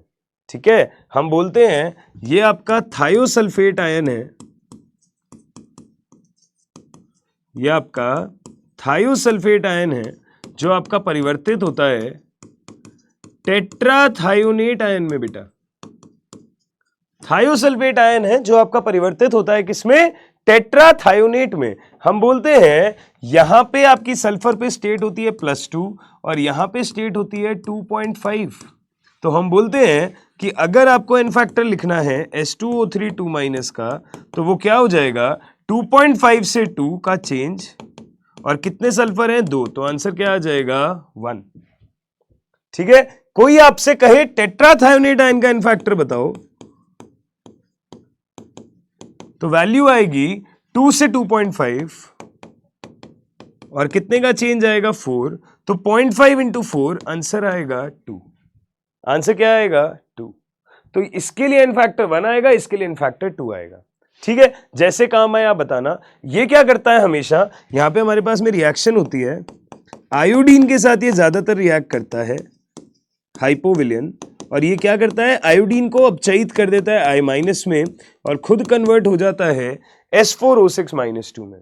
ठीक है, सवाल आता है आयोडीन को हाइपोविलियन से ट्रीट किया तो ये रिएक्शन तुम्हें लिखनी आनी चाहिए, ये रिएक्शन लिखनी आनी चाहिए। सही है जी, क्लियर है, कर लोगे, बहुत सही बेटा जी। ये जब कर लिया ना तो एक एग्जाम्पल आखिरी बचता है H2O2।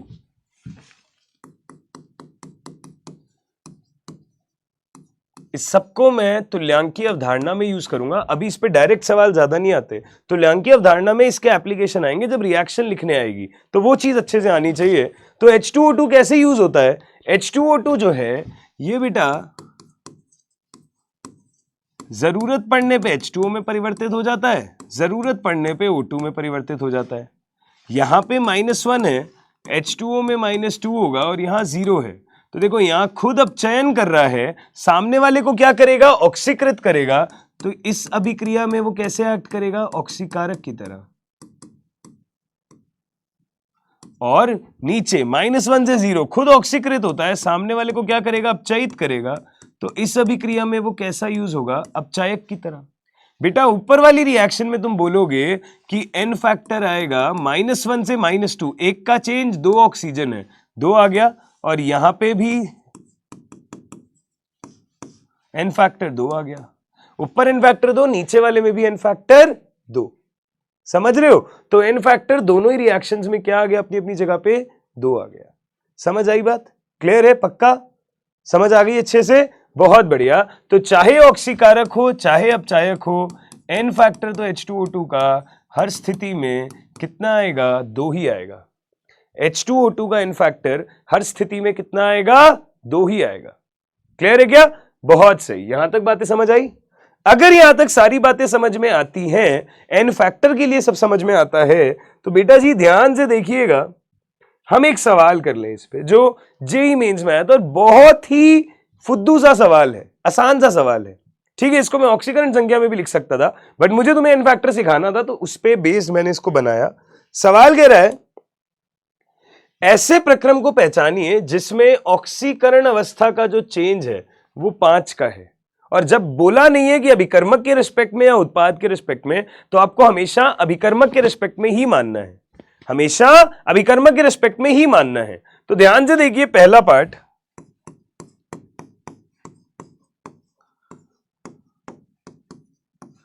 Cr2O7-2 जो है ये कन्वर्ट हो रहा है Cr+3 में, तो हम क्या बोलेंगे, यहां क्रोमियम पे +6 है, यहां क्रोमियम पे +3 है, कितने का चेंज आ रहा है, 3 का, और कितने क्रोमियम है, 2, तो नेट चेंज कितने का आएगा, 6 का, तो वो तो n फैक्टर है, पर इसने ऑक्सीकरण संख्या बोला है, यहां चेंज कितने का आ रहा है, केवल 3 का।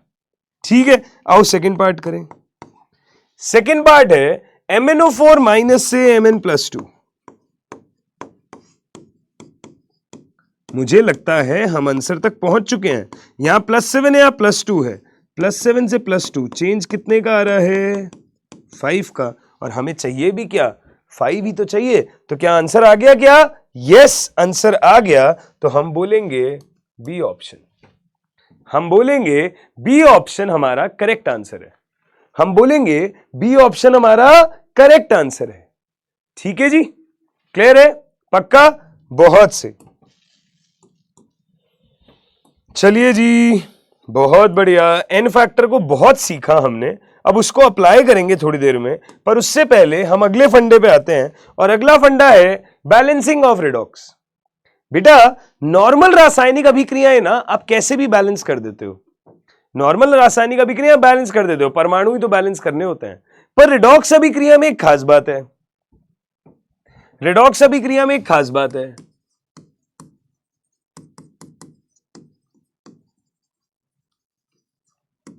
कैसे आएगी रिडॉक्स अभिक्रिया में खास बात, ध्यान से समझो। हम बोलेंगे रिडॉक्स अभिक्रिया में 2 चीजें बैलेंस करनी होती हैं, एक तो आपको परमाणु बैलेंस करने हैं,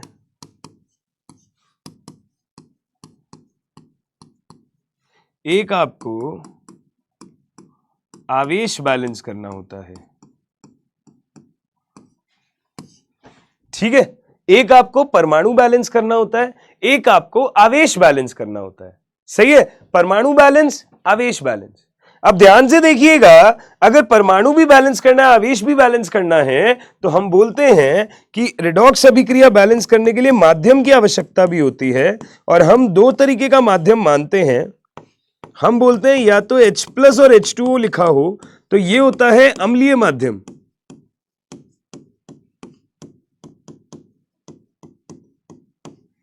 ये होता है अम्लीय माध्यम, या फिर आपके एरो पर OH - H2O लिखा हो, यह आपका होता है क्षारीय माध्यम। ठीक है, या तो H+ H2O लिखा हो ये अम्लीय माध्यम है, या OH - H2O लिखा हो ये क्षारीय माध्यम है। ये मेरे पास में माध्यम होते हैं अभिक्रिया को संतुलित करने के। और आखिरी में मेरे पास में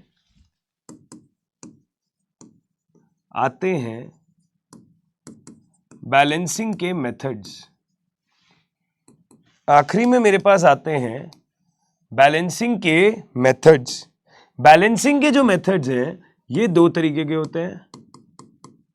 या तो हम बोलते हैं आयन इलेक्ट्रॉन विधि, या तो हम बोलते हैं आयन इलेक्ट्रॉन विधि, या हम बोलते हैं एन कारक विधि। ठीक है, आयन इलेक्ट्रॉन विधि या फिर एन कारक विधि।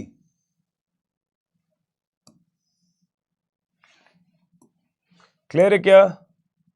आयन इलेक्ट्रॉन विधि या फिर एन कारक विधि। आयन इलेक्ट्रॉन विधि में क्या होता है, तुम्हें अर्ध अभिक्रिया लिख के बैलेंस करना होता है, और एन कारक विधि फटाक से हो जाता है। तो हम पहले एन कारक विधि की एक प्रैक्टिस करके देखते हैं एक सवाल में, फिर आयन इलेक्ट्रॉन विधि करेंगे। पर एक नोट पॉइंट है, हमेशा ध्यान रखिएगा, विषमानुपातन अभिक्रियाओं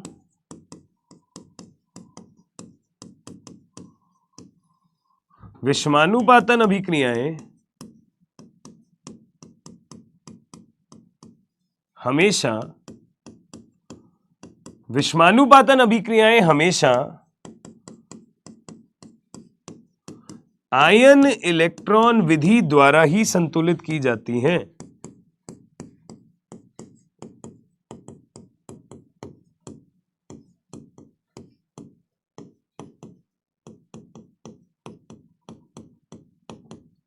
आयन इलेक्ट्रॉन विधि द्वारा ही संतुलित की जाती हैं। ये मेरे पास में बैलेंसिंग का मेथड है। अब ध्यान से देखिएगा, हम सवाल करते हैं। पहला सवाल है ये सवाल ने बोला 2MnO4- plus BC2O4 2- give CH plus XMn plus 2 plus YCO2 plus ZH2। इस अभिक्रिया में यदि इस अभिक्रिया को बैलेंस किया जाए तो C का मान क्या होगा हमको बताना है। तो बेटा माध्यम देखो, H+ और H2O लिखा है, मतलब अम्लीय माध्यम है। तो अगर इस अभिक्रिया को बैलेंस करना हम शुरू करें तो आप ध्यान से देखो step by step. Step number 1, अभिक्रिया को लिखो। तो मैंने बोला MnO4- प्लस C2O4 2- इससे बनता है Mn+2 प्लस CO2। अभी हम H+ और H2O को एरो के ऊपर लिखते हैं, हम एग्जैक्ट वैल्यू अभी नहीं लिखेंगे। ठीक है, अब क्या करो, सब पे ऑक्सीकरण अवस्था निकालो। यहां Mn पे +7 आएगा, यहां कार्बन पर +3 आएगा, यहां Mn पे +2 और कार्बन पर +4 आएगा। सही है? अच्छा जी, ध्यान से देखना, Mn जो है वो +7 से +2 कितने का चेंज आ गया, 5 इलेक्ट्रॉन का। और कार्बन जो है वो +3 से +4 पर 2 कार्बन है, तो नेट चेंज कितने का आ गया हमारे पास में, 2 इलेक्ट्रॉन का। सही है, क्योंकि हमने बोला 4 - 3 × 2, 2 कार्बन है ना, क्योंकि तो हमारे पास आंसर क्या आ गया, 2। जबकि यहां +7 से +2 आंसर क्या आ गया, 5। अब मैंने क्या किया, अब मैंने बोला कि यहां वाले नंबर को इधर मल्टीप्लाई करो और यहां वाले नंबर को इधर मल्टीप्लाई करो। तो अब ध्यान से देखिएगा, हमारे पास क्या बना, 2MnO4- प्लस 5C2O4 2- और इससे क्या बनेगा हमारे पास में, Mn+2 प्लस CO2। ये बनेगा। यहां 2 MnO4- है तो इसको बैलेंस कर दो। ठीक है, पहले ऑक्सीजन और हाइड्रोजन के अलावा सबको बैलेंस कर दो। यहां 2 Mn था तो यहां 2 लगा दिया, 10 कार्बन थे वहां 10 लगा दिए। ऑक्सीजन और हाइड्रोजन के अलावा सबको बैलेंस कर दिया। अब क्या करो, अब तीसरे स्टेप में ना अब ऑक्सीजन को बैलेंस करो। यहां 8 है और यहां 20 है, टोटल 28 ऑक्सीजन है, जबकि वहां 10 दूनी 20 ऑक्सीजन है। कितनी ऑक्सीजन कम पड़ रही है? 8। तो हम यहां पे 8 H2O एक्स्ट्रा जोड़ देंगे। हम यहां पे 8 ऑक्सीजन 8 H2O एक्स्ट्रा जोड़ देंगे। देखना 8 और 8 16 और 20 कितनी होगी? देखना 2 4 जा 8, 2 4 जा 8 और 10, 8 और 20, 28 है क्या यहां पे? हाँ जी, जबकि वहां पे 20 है। तो मैंने यहां पे, इधर तो ऑलरेडी 28 है ना, इधर जोड़ देते हैं। देखना जरा, ऑक्सीजन बैलेंस हो गई। जब ऑक्सीजन बैलेंस हो गई तो अब हाइड्रोजन कितनी आ गई? 16। उसको बैलेंस करने के लिए मैंने यहां लगा दिया 16H+। क्योंकि अम्लीय माध्यम था तो H+ और H2O यूज करना था, तो पहले मैंने H2O यूज किया और फिर उसके हिसाब से मैंने H+ यूज किया। कोई दिक्कत तो नहीं है? देखना यहां पे क्लियर है क्या? देखो तो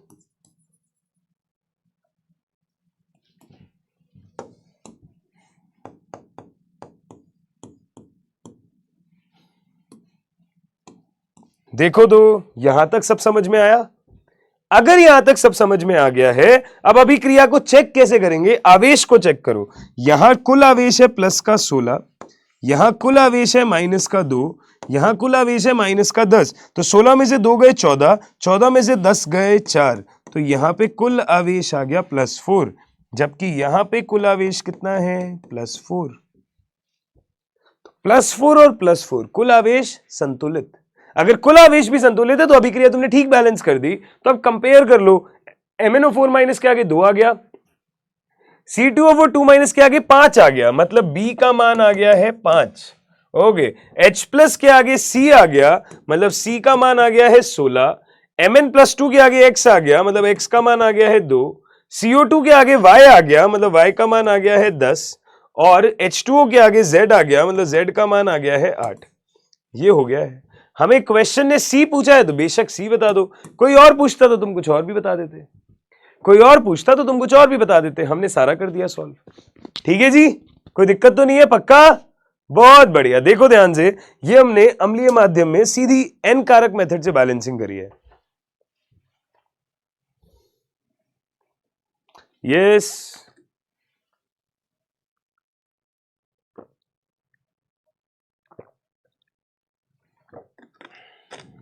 हाँ जी, बहुत बढ़िया। अगर यहां तक बात समझ आई है तो एक सवाल और देखो। सवाल कह रहा है the reaction of sulphur in alkaline medium. Alkaline medium का मतलब क्षारीय माध्यम, ये अभिक्रिया हो रही है। ठीक है, सवाल कह रहा है क्षारीय माध्यम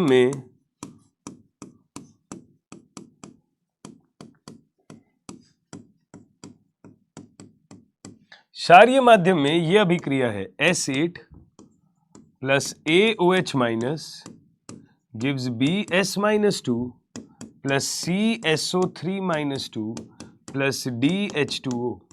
ध्यान से देख लो, कोई दिक्कत है तो बता दो प्लीज। ध्यान से देखो, कोई दिक्कत है तो बता दो प्लीज। अब बेटा जी आपको पता है कि हमको क्षारीय माध्यम में करनी है, पहले ऑक्सीकरण अवस्था का निकाले तो 0 होगा, यहां -2 है और यहां +4 है। तो हमने बोला सल्फर का अपचयन भी हो रहा है, सल्फर का ऑक्सीकरण भी हो रहा है, मतलब ये आपका अपचयन है, ये आपका ऑक्सीकरण है। तो आपके पास में ये कैसी अभिक्रिया है? विषमानुपातन अभिक्रिया है।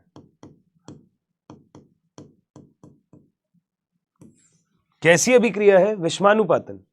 अगर ये विषमानुपातन अभिक्रिया है तो बेटा जी विषमानुपातन अभिक्रिया के लिए जब संतुलन करना हो तो हम क्षारीय माध्यम में करते हैं, तो हम आयन इलेक्ट्रॉन विधि का यूज करते हैं। तो हम पहले लिखेंगे ऑक्सीकरण की अभिक्रिया,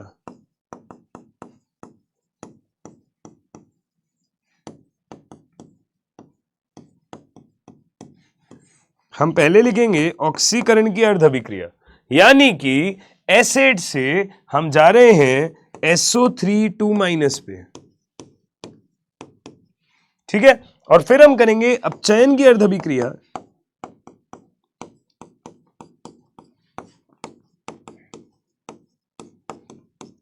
यहां पे हम लिख रहे हैं एसिड से S-2। ध्यान से देखो, यहां 8 सल्फर है तो यहां 8 सल्फर हो गए, परंतु यहां 0 ऑक्सीकरण अवस्था थी और यहां है +4। तो बेटा जी कितने इलेक्ट्रॉन का चेंज लगाएं, यह आप मुझे बताओगे। यह आप मुझे बताओगे कि दोनों अभिक्रिया में कितने कितने इलेक्ट्रॉनों का चेंज मैं लगा सकता हूं, बताना दो, बताना दो, कितने कितने इलेक्ट्रॉनों का चेंज मैं लगा सकता हूं। यस, जल्दी बताएं प्लीज। हाँ जी, जल्दी बताएं प्लीज, कैसे करोगे इस क्वेश्चन को? आपको ही करना है। हाँ जी,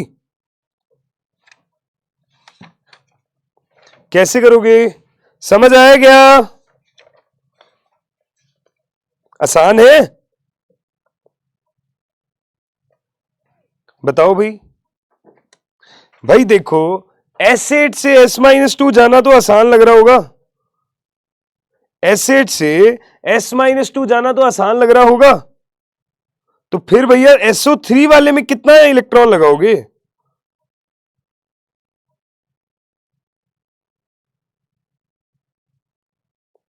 बताना दो।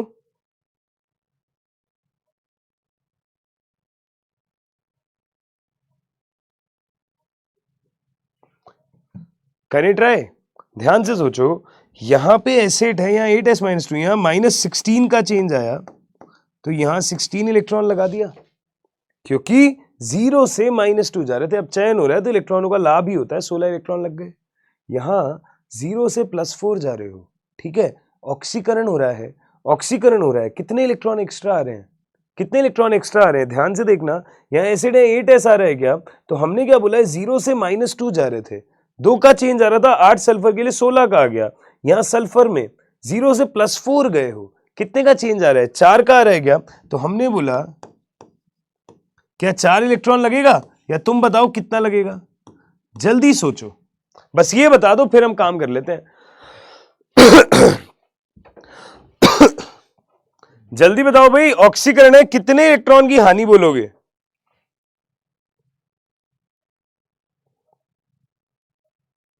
आसान है,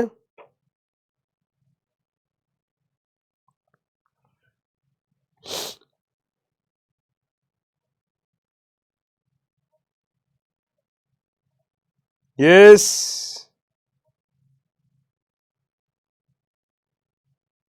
हाँ जी,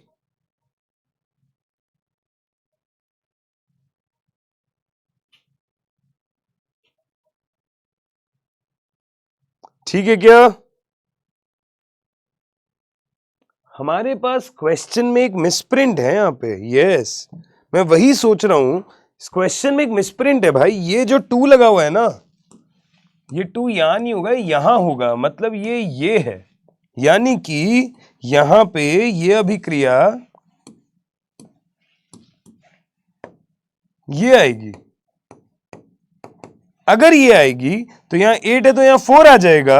अब हमने बोला कि 8 ऑक्सीजन है, कुल -2 है यहां पे, तो हमने बोला यहां पे 16 इलेक्ट्रॉन आ जाएगा, हैं जी, आ जाएगा, बढ़िया है, आ जाएगा। तो हमने बोला क्योंकि यहां पे कितना चार्ज आ जाएगा, 2x - 6 = -2, 2x = 4 तो +2, 0 से +2, 2 का चेंज, 8 के लिए 16 का चेंज, यहां आ गया 16 इलेक्ट्रॉनों की हानि और यहां आ गया 16 इलेक्ट्रॉनों का लाभ।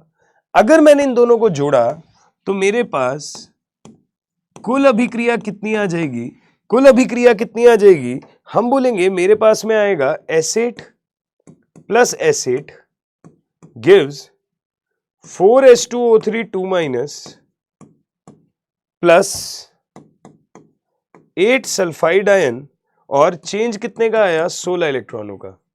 चेंज कितने का आया, 16 इलेक्ट्रॉनों का, मतलब मैंने लिखा 2S8, ये चीज किसमें कन्वर्ट हो जाएगी, 4H2O3 2- plus 8S-2।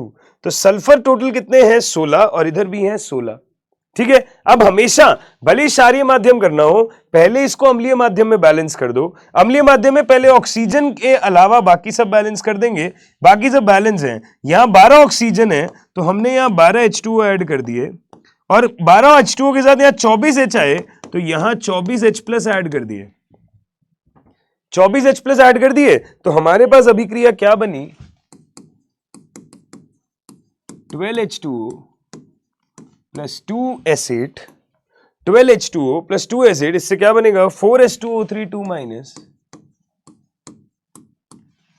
4 H2O3 2 minus plus 8 S minus 2 plus 24 H plus. ये हो गया हमारे पास में, बहुत बढ़िया। अब ध्यान से देखना, जब ऑक्सीजन हो गया, हाइड्रोजन हो गया, अब हमें क्षारीय माध्यम में कूदना है, तो जितने H प्लस हैं उतने ही OH माइनस दोनों जगह ऐड कर दो। तो मैंने यहां भी OH माइनस ऐड कर दिए और यहां भी OH माइनस ऐड कर दिए। तो आप ध्यान से देखेंगे तो 24 H प्लस और 24 OH माइनस मिलके 24 H2O बना देंगे, ठीक है, 24 H2O बना देंगे। यहां 12 H2O हैं, ये एक दूसरे से नलिफाई हो जाएंगे। अगर ये एक दूसरे से नलिफाई हो जाएंगे तो हमारे पास क्या बनेगा, 2 एसिड प्लस 24 OH माइनस, इससे क्या बनेगा 4 H2O3 minus 2 plus 8 S minus 2 plus 12 H2O। सही है जी। तो ये हो गए 8 और 8 16, तो यहां आ गए 16, यहां 24 ऑक्सीजन, यहां 12 और 12 24 ऑक्सीजन, यहां 24 हाइड्रोजन, वहां 24 हाइड्रोजन, सब कुछ बैलेंस है, सब कुछ बैलेंस है, तो सब ठीक है भाई, फिर तो कोई दिक्कत ही नहीं है। हाँ जी, फिर कोई दिक्कत ही नहीं है। -8 और -16, -24 चार्ज है, यहां भी -24 चार्ज है। तो ये मेरे पास में क्षारीय माध्यम का पूरा संतुलन आ गया। विषमानुपातन अभिक्रिया थी, मैंने आयन इलेक्ट्रॉन विधि से इसको संतुलित किया। अगर इसको आयन इलेक्ट्रॉन से संतुलित किया तो बताना क्या है, बताना है A का मान। OH माइनस कितने आए हैं, तो A का मान कितना आ गया भैया 24। A का मान कितना आ गया है 24। ध्यान से देखना, क्या A का मान 24 ही आएगा, नहीं, यहां पे स्टोइकियोमेट्रिक कोएफिशिएंट S8 का 1 होना चाहिए। अगर एसिड का स्टोइकियोमेट्रिक कोएफिशिएंट 1 होना चाहिए तो हम पूरी इक्वेशन को 2 से डिवाइड करेंगे, तो हम लिखेंगे S8 plus 12 OH minus gives 2S2O3 2 minus plus 4S minus 2 plus 6H2O। अगर ये बन गया, अगर ये बन गया तो मेरे पास A का मान कितना आ गया 12। A का मान कितना आ जाएगा 12, OH माइनस के आगे नंबर कितना है 12, तो आंसर आ गया 12। ठीक है जी। तो ये हमने बैलेंसिंग भी करी। जब बैलेंसिंग भी करी तो यहां तक देख लो, कोई भी दिक्कत है तो बता दो, फिर हम शुरू करते हैं अपना आगे का फंडा जिसका नाम है तुल्यांकी कॉन्सेप्ट। ध्यान से देखो, फिर हम शुरू करते हैं अपना आगे का फंडा जिसका नाम है तुल्यांकी कॉन्सेप्ट। देखें ध्यान से यहां तक प्लीज।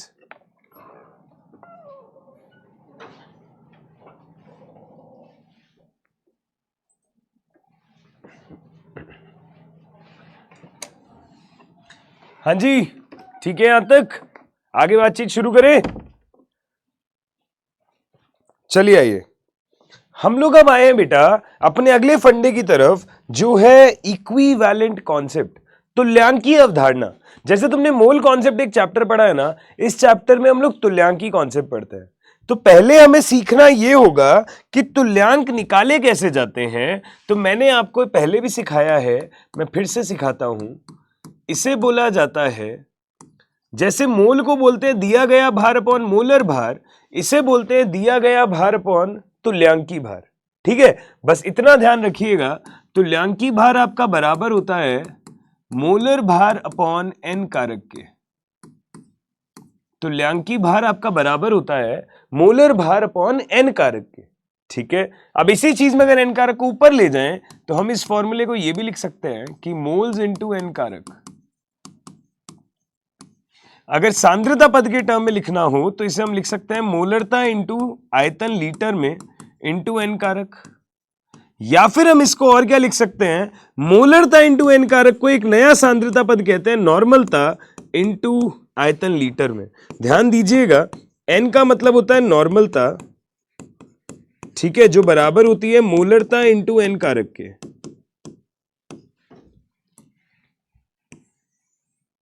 ठीक है, और ये जो ऊपर वाले सारे फॉर्मूले हैं ये आपके तुल्यांकों की संख्या के फॉर्मूले हैं।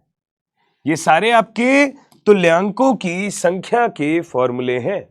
सही है, इनसे आप बातचीत कर सकते हो। एन कारक आपको हर स्थिति में निकालना आता ही है। बेटा जी, आप अभी तक कोई भी रिएक्शन जब पढ़ते थे, जैसे सपोज करो ये रिएक्शन है N1A plus N2B gives N3C। मैं अभी तक ये कहता था कि A के N1 मोल B के N2 मोल के साथ क्रिया करके C के N3 मोल बनाते हैं। पर अगर हम इसको तुल्यांकी कॉन्सेप्ट के हिसाब से बोलेंगे तो हम ये बोलेंगे एक तुल्यांक A का, या हम ये बोलेंगे जितने तुल्यांक A के हैं उतने ही तुल्यांक B के हैं और उतने ही तुल्यांक C के हैं, या एक तुल्यांक A का एक तुल्यांक B के साथ क्रिया करके एक तुल्यांक C का बनाता है। हम लोग हमेशा ये बोलते हैं कि जब भी कोई रिडॉक्स अभिक्रिया होगी, हमेशा जितनी चीजें आपस में क्रिया कर रही हैं सबके तुल्यांक समान होंगे, तुम्हें टेंशन ही नहीं लेनी। ठीक है, जितनी चीजें, जैसे कि एग्जाम्पल देखो, ये वाला हमने बोला N1A plus N2B gives N3C, फिर मैंने बोला N3C plus N4D gives N5E। अब मैंने इसका डेटा दे दिया और इसका डेटा पूछ लिया, क्या करोगे? इसका डेटा दे दिया और उसका डेटा पूछ लिया। मोल कंसेप्ट होता तो तुम कहते इसके N1 मोल पे N3 मोल तो एक मोल पे कितने, फिर उन मोल को यहां लाते, फिर इससे इसको रिलेट करते। पर क्योंकि तुल्यांकी कॉन्सेप्ट लगा रहे हो तो चीजें आसान हैं। यहां A C से क्रिया कर रहा है, C E से क्रिया कर रहा है, तो सीधी सी बात है A के तुल्यांक C के बराबर और C के तुल्यांक E के बराबर। A के तुल्यांक C के बराबर और C के तुल्यांक E के बराबर। बस तुल्यांक ही तो बराबर करने हैं। क्लियर है? तो यहां तुल्यांक बराबर करने होते हैं जितनी चीजें क्रिया कर रही है। आपको रिएक्शन लिखनी आनी चाहिए, एन फैक्टर लगाना आना चाहिए, तुल्यांक बराबर कर दो, जिसका डेटा दिया हो, जिसका पूछा हो, जैसा डेटा दिया हो वैसा फॉर्मूला लगा दो, आपका काम ओवर। ठीक है, जैसे हम सवाल करते हैं, सवालों से हमें समझ आएगा। पहला सवाल हमने बोला 20 ml 0.02 मोलर K2Cr2O7 का विलयन जो है is use for the titration. Titration मतलब अनुमापन के लिए यूज होता है 10 ml Fe2+ सोल्यूशन के साथ अम्लीय माध्यम में, एसिडिक मीडियम। आपको बताना है Fe2+ की मोलरता। पहला स्टेप रिएक्शन, बेटा जी K2Cr2O7 का अनुमापन हो रहा है Fe2+ के साथ और वो भी अम्लीय माध्यम में। ये सवाल ने आपको बोला है, ये सवाल ने आपको बोला है। अगर ये चीज सवाल ने आपको बोली है तो ध्यान से बातों को समझें। हम बोलेंगे डाइक्रोमेट आयन जो है वो Fe2+ के साथ क्रिया करके अम्लीय माध्यम में क्या करता है, खुद तो +3 में जाता है और Fe+2 को कहां ले जाता है, Fe+3 में। ठीक है, डाइक्रोमेट आयन में क्रोमियम +6 में होता है, खुद +6 से +3 में जाता है, Fe को +2 से +3 में ले जाता है। ये अभिक्रिया हमने लिखी। संतुलित करने की जरूरत नहीं है, कुछ करने की जरूरत नहीं है, बस ये अभिक्रिया लिखनी आनी चाहिए।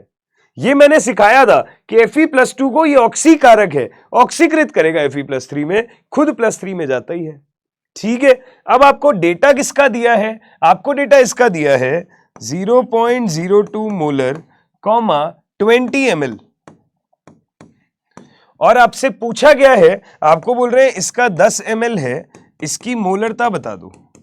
तो हम सीधी सी बात करेंगे, हम क्या बोलेंगे, हम बोलेंगे डाइक्रोमेट आयन की जो तुल्यांक की संख्या है वो बराबर है Fe+2 के तुल्यांकों की। डाइक्रोमेट आयन के तुल्यांकों की संख्या किसके बराबर है, Fe+2 के तुल्यांकों की। ये दो का डेटा दिया है, आपस में क्रिया कर रहे हैं। अब डाइक्रोमेट आयन के लिए वैल्यू क्या होगी, मोलरता इंटू आयतन इंटू एन फैक्टर, यानी कि 0.02 इंटू आयतन को मैंने लीटर में लिख सकता हूं, क्या लिख सकता हूं, पर दोनों साइड ml है तो कैंसिल ही हो जाएगा, बट चलो कोई नहीं, तुम लीटर में लिख दो ml को, इंटू एन फैक्टर। बेटा कई बार आज के सेशन में देख चुके, ऐसी अभिक्रिया में Cr2O7 2- का एन फैक्टर 6 होता है ना। अब इधर आओ, इधर हमें निकालना क्या है, मोलरता निकालनी है, तो मोलरता हमने m मान ली। आयतन मुझे 10 ml दिया है तो उसको लीटर में कन्वर्ट कर दिया इंटू n फैक्टर Fe+2 का, तो बेटा +2 से +3 एक इलेक्ट्रॉन का चेंज आ रहा है, एक ही Fe उधर है, तो ये हमारे पास वैल्यू हो गई 1। अब 1000 से 1000 कैंसिल, इससे ये कैंसिल, तो मैंने मोलरता का मान क्या लिखा, 12 इंटू 2/100 यानी कि 24 इंटू 10 की घात -2। आंसर आपसे यही तो पूछा है, डैश क्या है 10 की घात -2 के आगे, वैल्यू क्या आ गई 24, वैल्यू क्या आ गई है 24। सही है जी, बहुत बढ़िया, ठीक है साहब, बहुत सुंदर। आगे सुनिएगा, अगला सवाल देखिएगा।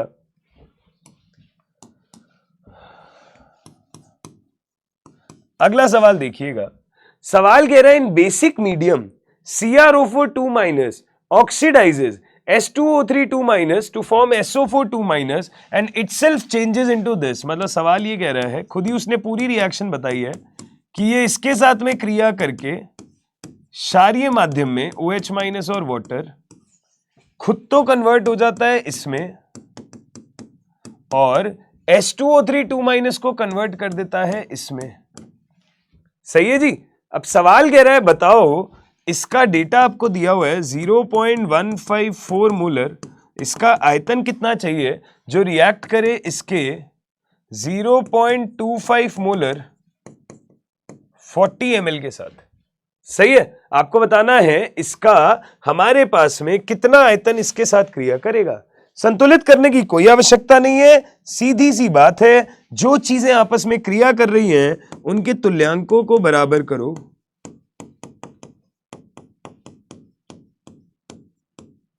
इनके तुल्यांक बराबर करें, ठीक है। मोलरता इंटू आयतन इंटू एन फैक्टर लगेगा क्योंकि डेटा ही वो है, पर एन फैक्टर निकालना जरूरी है। तो यहां क्रोमियम पे +6 है, यहां क्रोमियम पे +3 है, तो +6 से +3 3 का चेंज, एक ही क्रोमियम है तो हम बोलेंगे एन फैक्टर हो गया 3। सही है।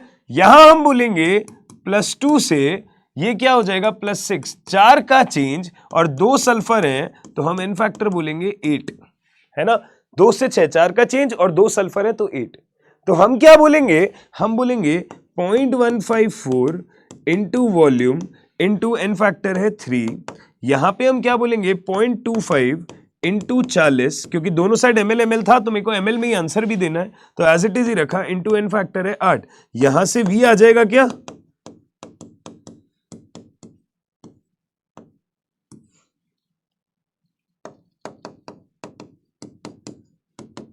यहां से आंसर आ जाएगा, बिल्कुल आ जाएगा जी। तो इस तरीके से आपको समझना है, जितनी चीजें आपस में क्रिया कर रही हैं बस तुल्यांक बराबर कर दो, जिसका डेटा पता है, जिसका पूछा है काम नक्की।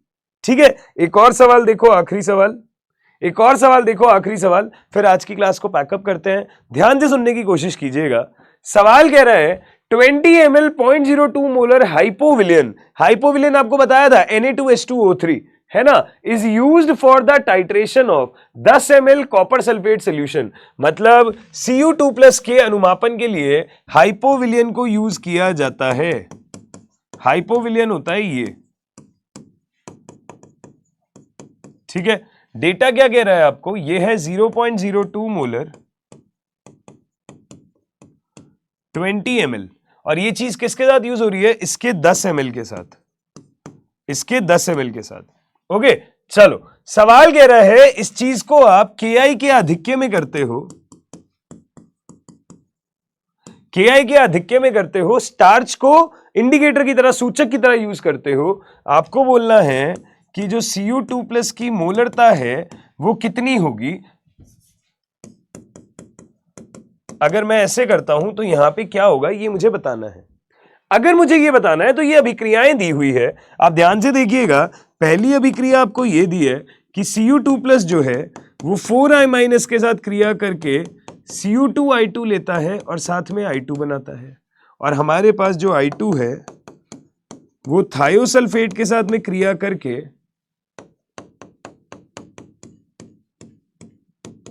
ये बनाता है।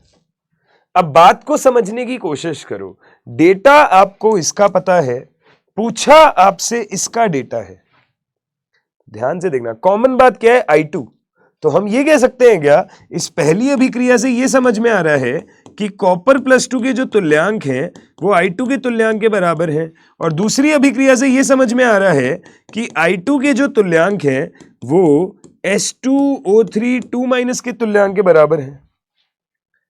इसके तुल्यांक इसके बराबर, इसके तुल्यांक इसके बराबर। तो अल्टीमेटली मैं ये कह सकता हूं कि इन दोनों के तुल्यांक भी बराबर, बिल्कुल कह सकता हूं। अगर मैं इन दोनों के तुल्यांक बराबर कह सकता हूं तो बेटा Cu2+ के तुल्यांक मोलरता इंटू आयतन इंटू एन फैक्टर किसके बराबर हो जाएगा?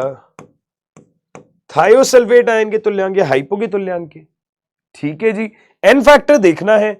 एन फैक्टर आप देख सकते हो कैसे? Cu2+ जो है ये Cu2+ से कहां जा रहा है आपका? Cu2I2 यानी कि 2x - 2 = 0 यानी कि +1 में जा रहा है।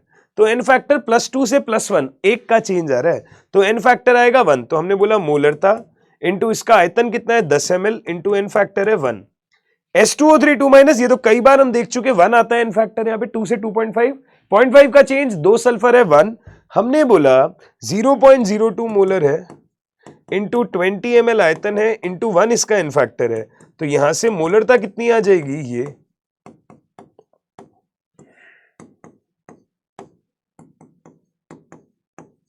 0.04, यानी कि ये वैल्यू क्या आएगी? 4 इंटू 10 की घात -2 मोलर। तो हमारे पास मोलरता कितनी आएगी? 4। मोलरता कितनी आएगी भाई? 4। तो आंसर आ गया 4। आंसर आ गया 4। तो क्वेश्चन सॉल्व। क्वेश्चन का आंसर आ गया 4। That's it. देखो ध्यान से, कोई दिक्कत है तो प्लीज बताओ यहां तक। कोई दिक्कत आ रही है तो प्लीज बताओ यहां तक। हाँ जी, यस बच्चा लोग, कोई भी चीज अगर नहीं समझ आई तो प्लीज बताओ। ठीक है, बहुत बढ़िया। तो बेटा इसके साथ हमने सारे फंडे कवर करने की कोशिश करी है, और हमारा जो चैप्टर है रिडॉक्स वो यहां पे आता है अंत में। ठीक है, फिजिकल केमिस्ट्री के सारे रिडॉक्स के इंपॉर्टेंट पीवाईक्यूज मैंने कवर करने की कोशिश करी। आई होप आपको अच्छे से चीजें समझ आई होगी। अब बढ़िया से पूरा फिजिकल तुम्हारा तैयार हो जाना चाहिए, मेंस में सवाल गलत नहीं करके आना है। और बचे हुए पोर्शंस के लिए कल से आपका अगला सेगमेंट शुरू हो जाएगा। ठीक है, thank you so much, all the very best for your JEE Mains. फोड़ के आना है पेपर। मिलते हैं जल्दी से सिलेक्शन पार्टी में। Take care, bye bye. फिर मुलाकात होगी किसी और जगह किसी और दिन। तब तक के लिए अलविदा।